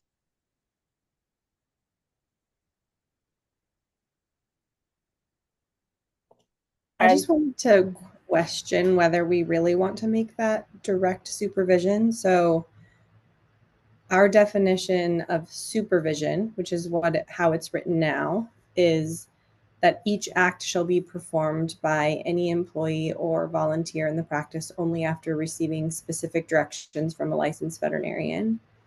And then our definition of direct is both CBT and licensed veterinarian are on the premises at the same time. So I'm looking at some of this information, for example, obtain and record information.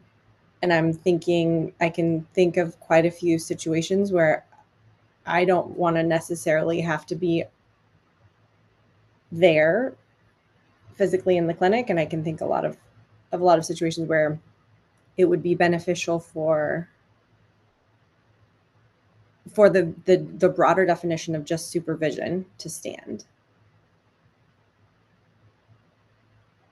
And maybe we go bullet point by bullet point if people are worried about that, but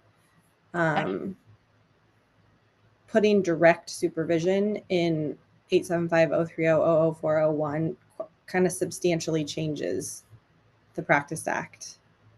Yeah, I can see for that from CBTs. that angle. Yeah, that direct needs to be taken out. There's a lot of times where Yeah. technicians are on their own at the clinic, like today. Here I sit, they're there. Yeah. So I've given them directions, take x-rays, do blood work, send it to me on the phone, but I'm not there. I think we want to be careful with putting direct in front of that supervision. I agree. Anybody else? That's a good find, Dr. Borzek. Thank you.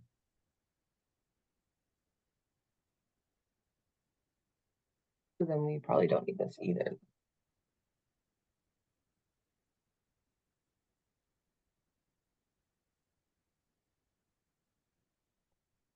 And do we define supervision or no? Yeah, it's defined as, okay. Yeah. Oh, So, awesome. Okay. That sounds good.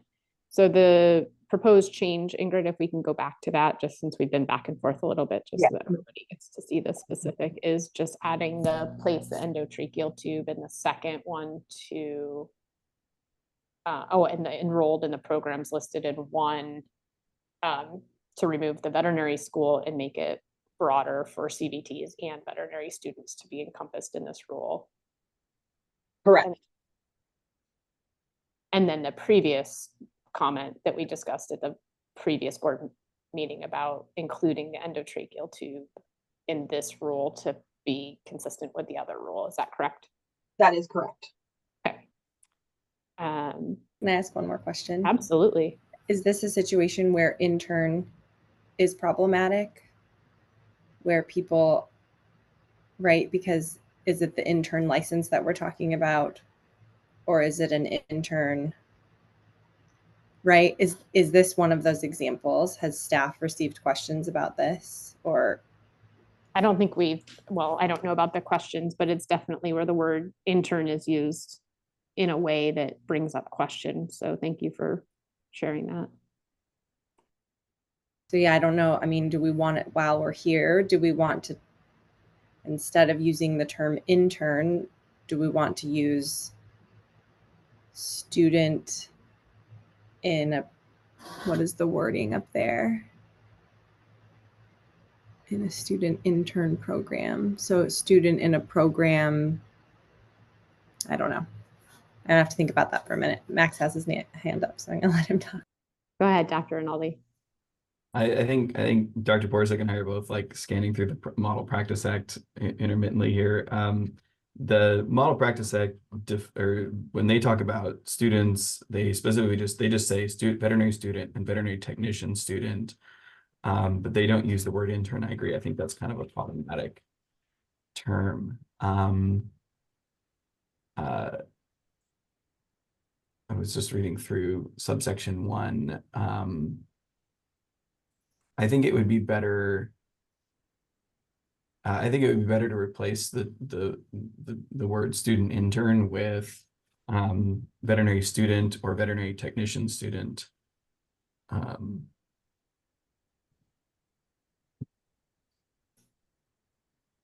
Under section 1 and section 3. Does that make sense? Does that work? So you want to strike student intern and replace it with, could you say that again? Student.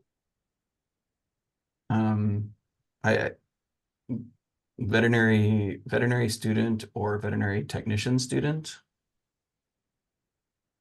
Oh, wait a minute. Oh, shoot, sorry. Okay. Or is this, I mean, is this a moot point because it specifies student intern versus what's the terminology around like a licensed DVM intern? I don't want to make something that's not there It's just something that I noticed. I actually share your concern, Dr. Borzek. The word intern, I think if I was a public member and I was reading through this and I saw student intern, and then we have nothing that says intern license defined, I think this could lead me to believe that an intern practicing, a first year intern veterinarian might be the same as a student intern. So I agree with you that the word intern, I think, is used loosely throughout the Veterinary Practice Act in a way that could cause confusion. So if we have clarity, I think it's great. Okay. Again, and Pete, I would refer to you on this. Might this be a place where we would need to do a full review and make sure that we're catching all instances of it if we were going to change? Because I believe that's then used in the licensing sections as well. So we just want to make sure that, and I don't want to hold up the meeting while we do all that. No, I do think so. It's gonna require a review of those other areas. Right, which I of course am happy to do. And maybe you and I can work on that together. And so you could direct staff to look into that issue and then perhaps have a motion on the existing language. I see what you're saying. And even the title here is student interns, so it might require a title change as well. Yeah. Not to muddy the waters, just for you guys to incorporate in your thought process, but the term student intern is used in statute under 686-130 subsection 15. It is probably where they got that language from. That's probably correct, yeah. So I think this is a good one to come back to. Okay. All right, so it looks like we need to go forward with a motion about the changes, including changing to enrolled in a program and including it to be broader for veterinary school and CBT school, as well as including the endotracheal tube addition under G that makes it consistent with 4.0. So really, we're only making the change to the 0045. Is that correct, Ingrid? That is correct now. Okay. And then instructing the staff to take a look at where the use of the word intern is in our rules and deciding whether we need to do a deep dive on that. And I see Dr. Borzek's hand is up, so we'll go back to her. Yeah, I just wanted to say that in some way we should keep the like approved by the board or the American Veterinary Medical Association, making sure that however we're using the language, that that's really clear so that there's not confusion around like a student in any program anywhere could be doing. Do you know what I mean? Do you see what I'm getting at? So just Ingrid and staff, as they're going through that, just try to keep that in mind, that we want to make sure that that's clear. Yes, I do understand where you're coming from. And it makes me think that a potential solution might be adding a definition of student intern. Agreed. That's inclusive, but is also restrictive in the ways that it needs to be. So we can go and work on that and bring that back to you at the next meeting. Great. Thank you. Thank you. All right. So do I have a motion to approve the amended changes in OAR 875-010-0045 that have been discussed and amended today, and then direction for the staff to move forward with the other items that we talked about does not need to be voted on? I so move. Dr. Borzek moves. Do I have a second? I second. Nathalie seconds. All those in favor, Dr. Borzek? Aye. Nathalie? Aye. Karen? Aye. Dr. Wallace? Aye. Brian? Aye. Dr. Rinaldi? Aye. Dr. Lamb, aye. Motion passes. Moving on to discussion item 8.6C, renewal issue with increase to late fee removed. Yes. Okay, so this is the one that actually you had referred to earlier. So last time we tabled this when we talked about it because we had a guest who let us know that in order to increase our or add late fees or increase them, we would need to potentially get approval from the legislature or jump through a couple hoops there. So we did table it. However, we did want to reintroduce at least this part of it. Unfortunately, last time too, we didn't get a motion on this that captured moving this portion of it forward. So we would like to ask if the board does still want to make these changes, to have it include email, and then these editorial changes here, public rulemaking, that we get a motion. Thank you. I'll go around the room. I'll start with Karen. Yeah, I think that's fine. To go ahead with it, if we go with the language that's here, number 3, where it says we'll send a renewal of instructions, that little A should come out before renewal, if we go with this language. Thank you. Thank you, Dr. Wallace. Would this be a place just to change it to last known contact information? Oh, that's gonna mess up the formatting. I'm gonna not do that, but I'll put it in my notes to make sure I capture it because the formatting is a problem here.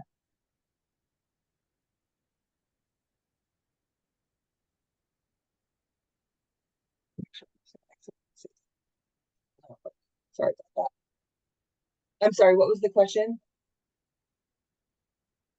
I was just saying, is this a place where we should just change it to last known contact information to simplify all of this, like we had in that other?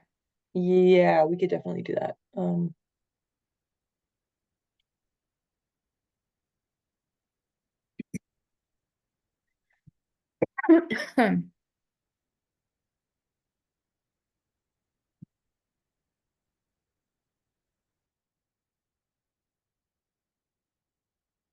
Okay, let's go back to this.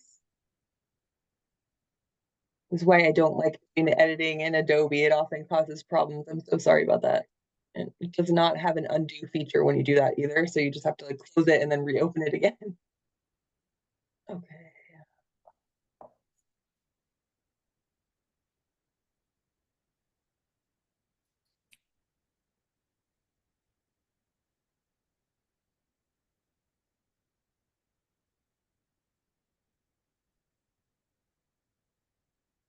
Okay, there we go.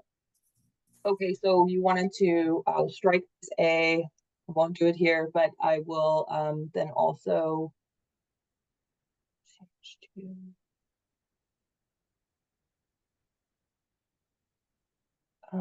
I'm so sorry, I'm not seeing the mention of where it says contact information or should. I think she was talking about the mailing address and email to be contact information. Mm-hmm.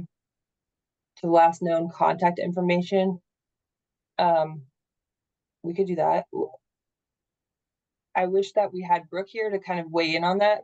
Pete, do you think that then makes it unclear as to what our obligation as staff is to send?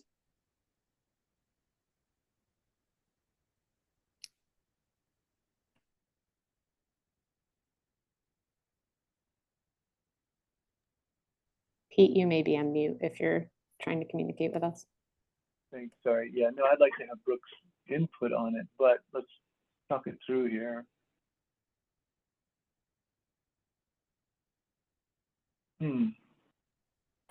I would. Yeah, go ahead. I would say mailing address and or email is better in this case because contact information would include your phone number, and I don't think you want to be calling people. Yeah, and I would be concerned that someone would say you didn't call us, and so that's why I didn't submit it, and you shouldn't be able to take my license away.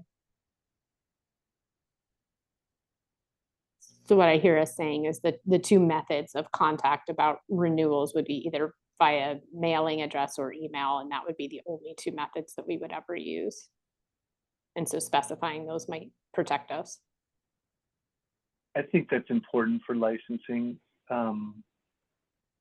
Yeah, it's a pretty established system, and we want that we want that trackable in writing. I really think we want to focus on that. We could definitely change this address to contact information, because that might be more appropriate since we're once again referring to the same requirement that they keep contact information up to date. advised of the contact information at all times. I like that. I like keeping the mailing address and email. And then we could do that change there to contact information. Great. Thank you. Great catch. Great. Yes, way to think about I'm it. capturing this. I just don't want to mess with it in Adobe because it gets goofy. Brian? I'm generally fine with it. The last known, I almost feel like could be struck, like just instructions to the mailing address or email address on file with the board. Like last known to me just kind of sounds like Strike it. Okay, there we go. There's some like passiveness to what we have on file versus like you're supposed to keep this up. I don't know, it's just like a persnickety thing, but I would just strike it. Thank you, Brian. Dr. Rinaldi? I don't really have anything to add, although I think I see a hand up that might be very relevant. Thank you. I heard hand up or hand out. So Lauren, feel free to go ahead. Thank you. I just wanted to mention for the board's consideration here, and it sounds like this might be a rule that the board already voted to issue a notice of proposed rulemaking on. So I don't have that notice in front of me, but I would just want to sort of point out that any changes made at this stage would still need to stay within the scope of whatever that original notice of proposed rulemaking was. So I just want to sort of point that out, and perhaps staff can kind of shed some more light on what might be within that scope. So just for board members to be aware, it sounds like perhaps this rule is in a different stage of the process, so your ability to change it might be a little different. Sure. So actually what had happened was we tabled the rule and then there was some discussion of that the board would like to move it forward. But there was no actual motion and there was no actual vote to move it to public rulemaking. So, and then because we knew we were tabling the issue with the fees, it did get overlooked at the last meeting. So now we're bringing it back and saying we would like to actually have a motion and a vote to move this to public rulemaking and then go forward from there, if that makes sense. So this is at the initial stage and not at the potential final adoption stage. That is correct. Okay, And we will thank you have a for couple, that are at final adoption, but this is not one of them. Okay, thank you. Mm-hmm. Thank you. Dr. Borzek? I agree with what Brian said about taking out last known, and I support the changes. Thank you. Natalie? I support the changes. Sounds good. So it sounds like number 3 will read, on or about November 1st of each year, the board will send renewal instructions to the mailing address and or email address of the CVT on file with the board. CVT shall keep the board advised of their contact information at all times. The board shall be entitled to rely on its records regardless of whether the CVT keeps the board so advised. Do I have a motion to go into rulemaking on OAR 875-030-0030 with the amended changes discussed today? So move. Natalie moves. Do I have a second? I'll second. I think Dr. Wallace beat Karen in there. So Dr. Wallace seconds. All those in favor, Dr. Borzek? Aye. Natalie? Aye. Karen? Aye. Dr. Wallace? Aye. Brian?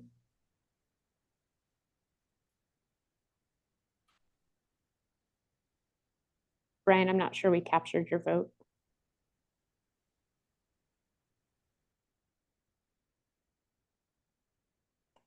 Dr. Rinaldi? Aye. Brian, I'm still not sure we captured your vote. Sorry, yeah, I stepped away from home, but aye. Thank you. And Dr. Lamb, aye. Motion passes. All right. All right, thank you. Moving forward to discussion and action items 8, 7, and this is finalizing rulemaking in a couple of different rules, and I'll turn that over to Ingrid. That's correct. So we held a public rulemaking session on June 21st on some rules that the board had previously looked at. We did not have any public input. We did not have any attendees at that public rulemaking. So unless the board has any concerns, what I provided here is the notice, and we would have a motion at this point to, and I'm gonna need help with this, but I believe make permanent or finalize the changes to these And rules.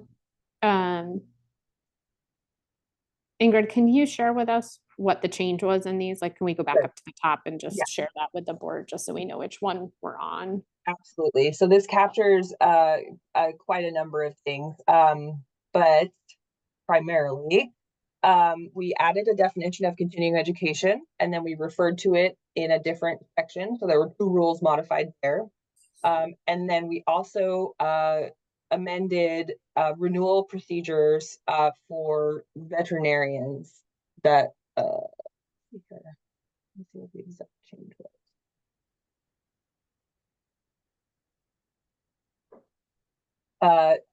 Where it says here, it had said facility owners, and we changed it to the managing veterinarian. Thought that was probably an error or a change that we had neglected to make in the past, since that is how that reflects our actual practice, is that the managing veterinarian is the one responsible for renewing, not the facility owner. Okay, So those are the changes we made. Okay, so it changed that, and then what was the CE?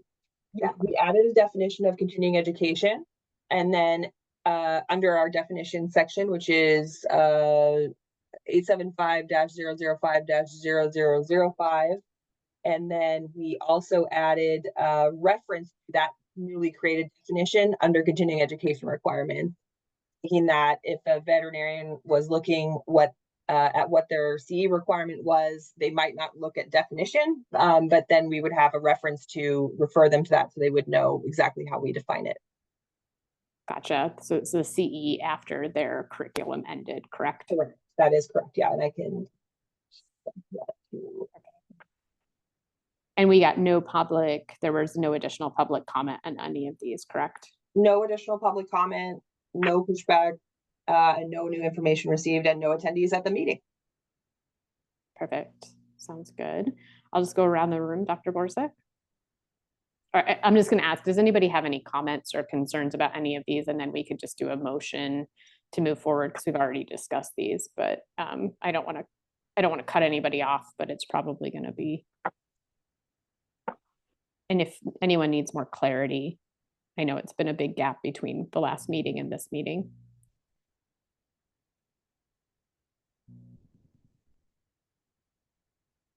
Anyone questions, concerns?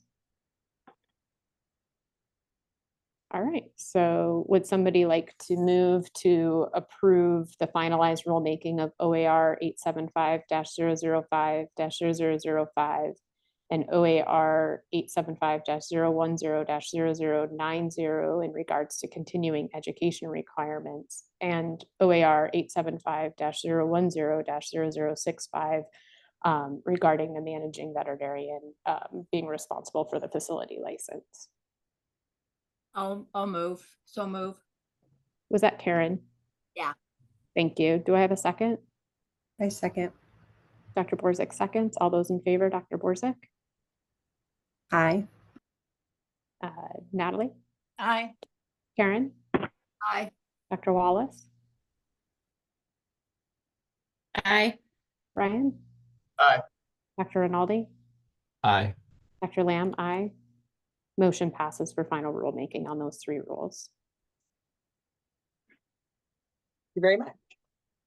Okay, so the last thing that I have is just a general update, and I'm going to move through this really quickly because we've actually already talked about a lot of the stuff that is on here. What you'll see included here, it highlighted in yellow, is stuff that was specifically addressed at this meeting.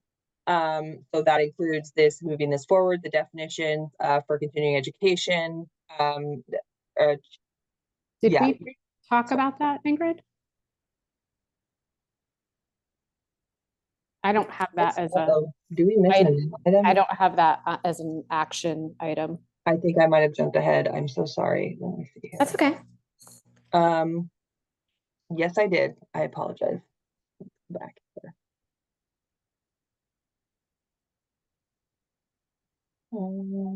Is it under new rulemaking it is. proposal? Is that where we're Yes. capturing it? Okay. Yep. I'm so sorry that we moved past that. Would it make more sense for us to jump to 9 and then jump back to 8? I think that since it appears there, we'll do it. We'll go to the CET definition. It's not wanting to open them. Okay, here we go. All right. Share. And Pete, no concerns about that, jumping to 9 and then back to 8 for the review? Nope. Okay, thank you. So board members, we're going to skip to item 9, the new rulemaking proposal, and then Ingrid will do a review. Thank you so much. And I again apologize for the error. So this is a pretty simple one. It was pointed out that we need a rule change to remove the last sentence of OAR 875-005-0005 subsection 4, as our rules no longer allow someone to obtain a certificate by the prior experience pathway. So that's just striking that one line there is the proposal. Thank you. I'll go around the room. Dr. Borzek. I'm in support of this. Thank you. Natalie? Yeah, that looks good. Karen? Yes. Dr. Wallace? Good. Brian? Yep. Dr. Rinaldi? I'm good. Great. Do I have a motion for striking the training out of OAR 875-005-00054? Is there a motion to move forward with rulemaking on this? I so moved. I think Brian got in there at least louder, so he'll move. Do I have a second? A second. Dr. Borzek seconds. All those in favor, Dr. Borzek? Aye. Natalie? Aye. Karen? Aye. Dr. Wallace? Aye. Brian? Aye. Dr. Rinaldi? Aye. Dr. Lamb, aye. Motion passes. Jumping back to discussion and action items 8.8, rulemaking status review. Yep. Okay. All right. Okay. So as we just discussed, we have the change to removal of that unavailable pathway. We handled that. We did the public rulemaking. There's a couple here that are mentioned, adding the continuing education definition within definitions, and a reference to it. The board has decided to move those forward. The change of address rule, we're moving that as well. That one will be going to public rulemaking. And then let's see here. Yes, this is the one about the endotracheal tube, and then the veterinary school. We've changed that so it doesn't say veterinary school. And the change from facility owner to managing veterinarian, that's one that is now going to become permanent. We have on hold a proposal to introduce late fees for facilities that fail to renew registration in a timely manner. At this point, we are aware, based on our visit last time, that we may need some legislative action to do that. So at this point, that is on hold. And then let's see here. We talked about revisions, changing this to email and not just address. And then Dr. DeBest was kind enough to give us an update on VCPR changes. My guess is that we'll probably have those by the next meeting. And then at the previous meeting, when we discussed the recommendations made by the Equine Dentistry Rules Oversight Committee, I believe that we said we wanted an update by December of this year. That's what my notes say. So we will, there are higher priorities, but we will be circling back on that and making sure that we capture their recommendations if they made any, and then bring them before the board. Any questions? Any board members? Great, thank you, Ingrid. Do we need to add to this sheet about the student intern advice or direction that we proposed to the staff about looking through the whole rules, or is that separate from this I will document? add that. So this document is just what we use. Pete and I use it to kind of track what's and then report to you on what we've been doing, what we're working on, and making sure that nothing's dropping off the radar. So I'll make sure that the next time you see this, that is added onto there. Thank you so much. I really appreciate it. No problem. All right, it looks like we're on our last public session topic, which is discussion and action items 8. And this is 10, applicate with Pete Burns. Hi, I had my hand up before we go on to Oh, that. sorry, sure. That's okay. Just wanted to commend Ingrid on all the work she's been doing for rulemaking. It's a lot.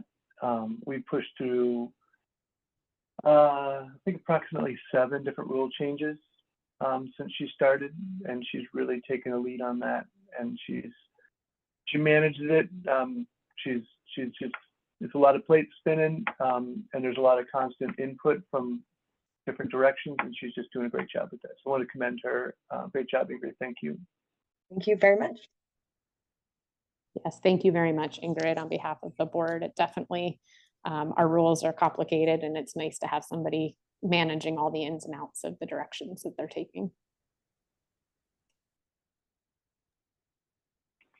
And then on to the applicant.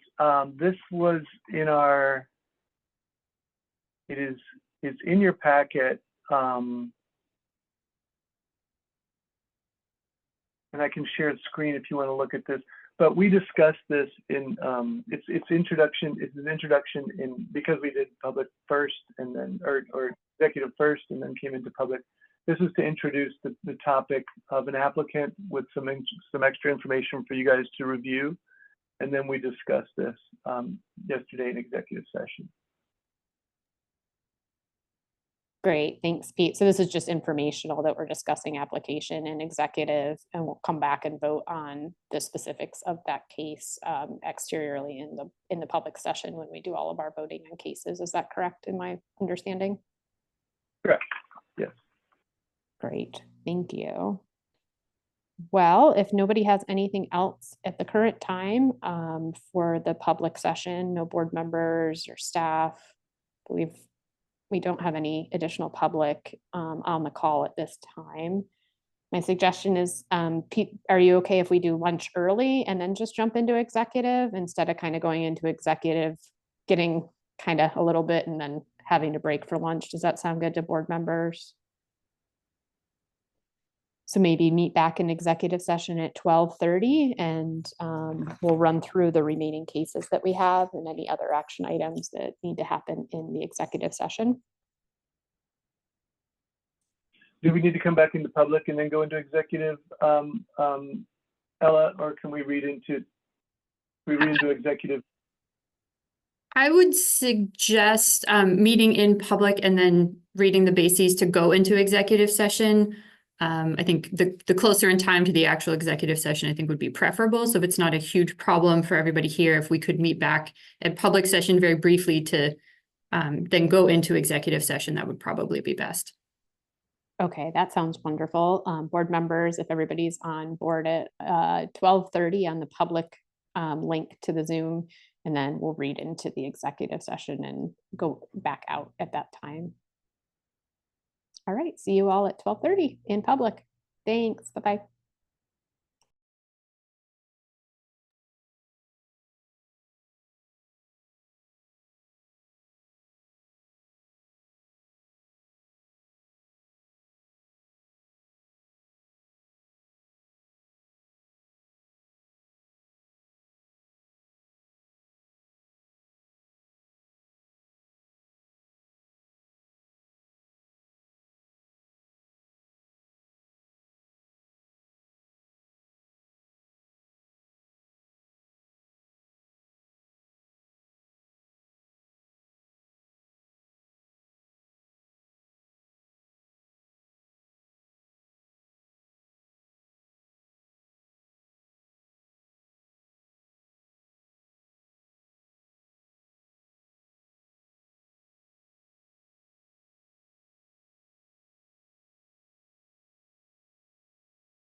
All right, everybody, welcome back.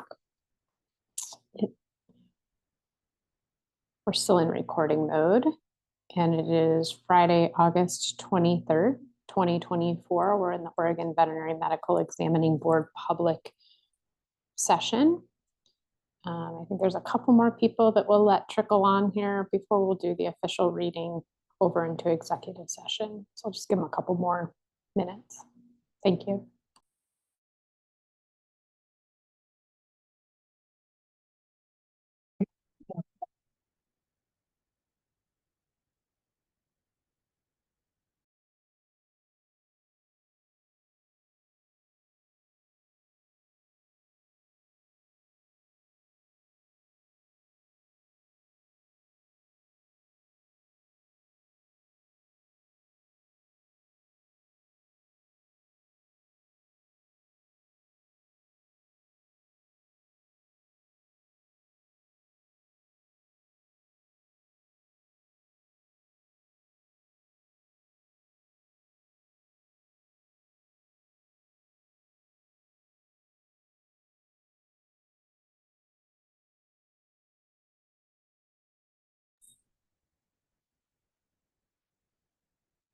Pete, are we expecting Dr. Hamilton back this afternoon, or is he still tied up in the emergency? You're muted. Still muted, or I can't hear you. I was double muted. I have not heard any more from him today. He did ask for your phone number earlier. And I think we're just waiting for Reagan, this point, Dr. Borzek, if she comes.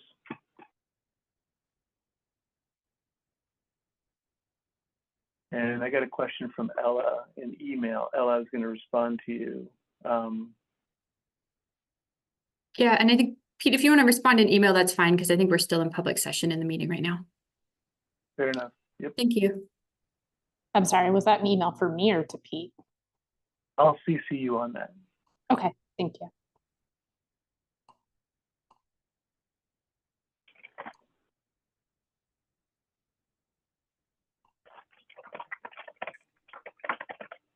And here comes Dr. Rinaldi. Okay. All right, are you ready for me to jump into executive, or is what you're sending me something that I need to address in public? Sorry, you're still muted, Pete. Sorry, we don't need it in public. Okay, great. I will read us into the executive session then. It is Friday, August 23rd at 12:34 p.m. We're currently in the Oregon Veterinary Medical Examining Board public session. We'll be moving over into the executive session shortly.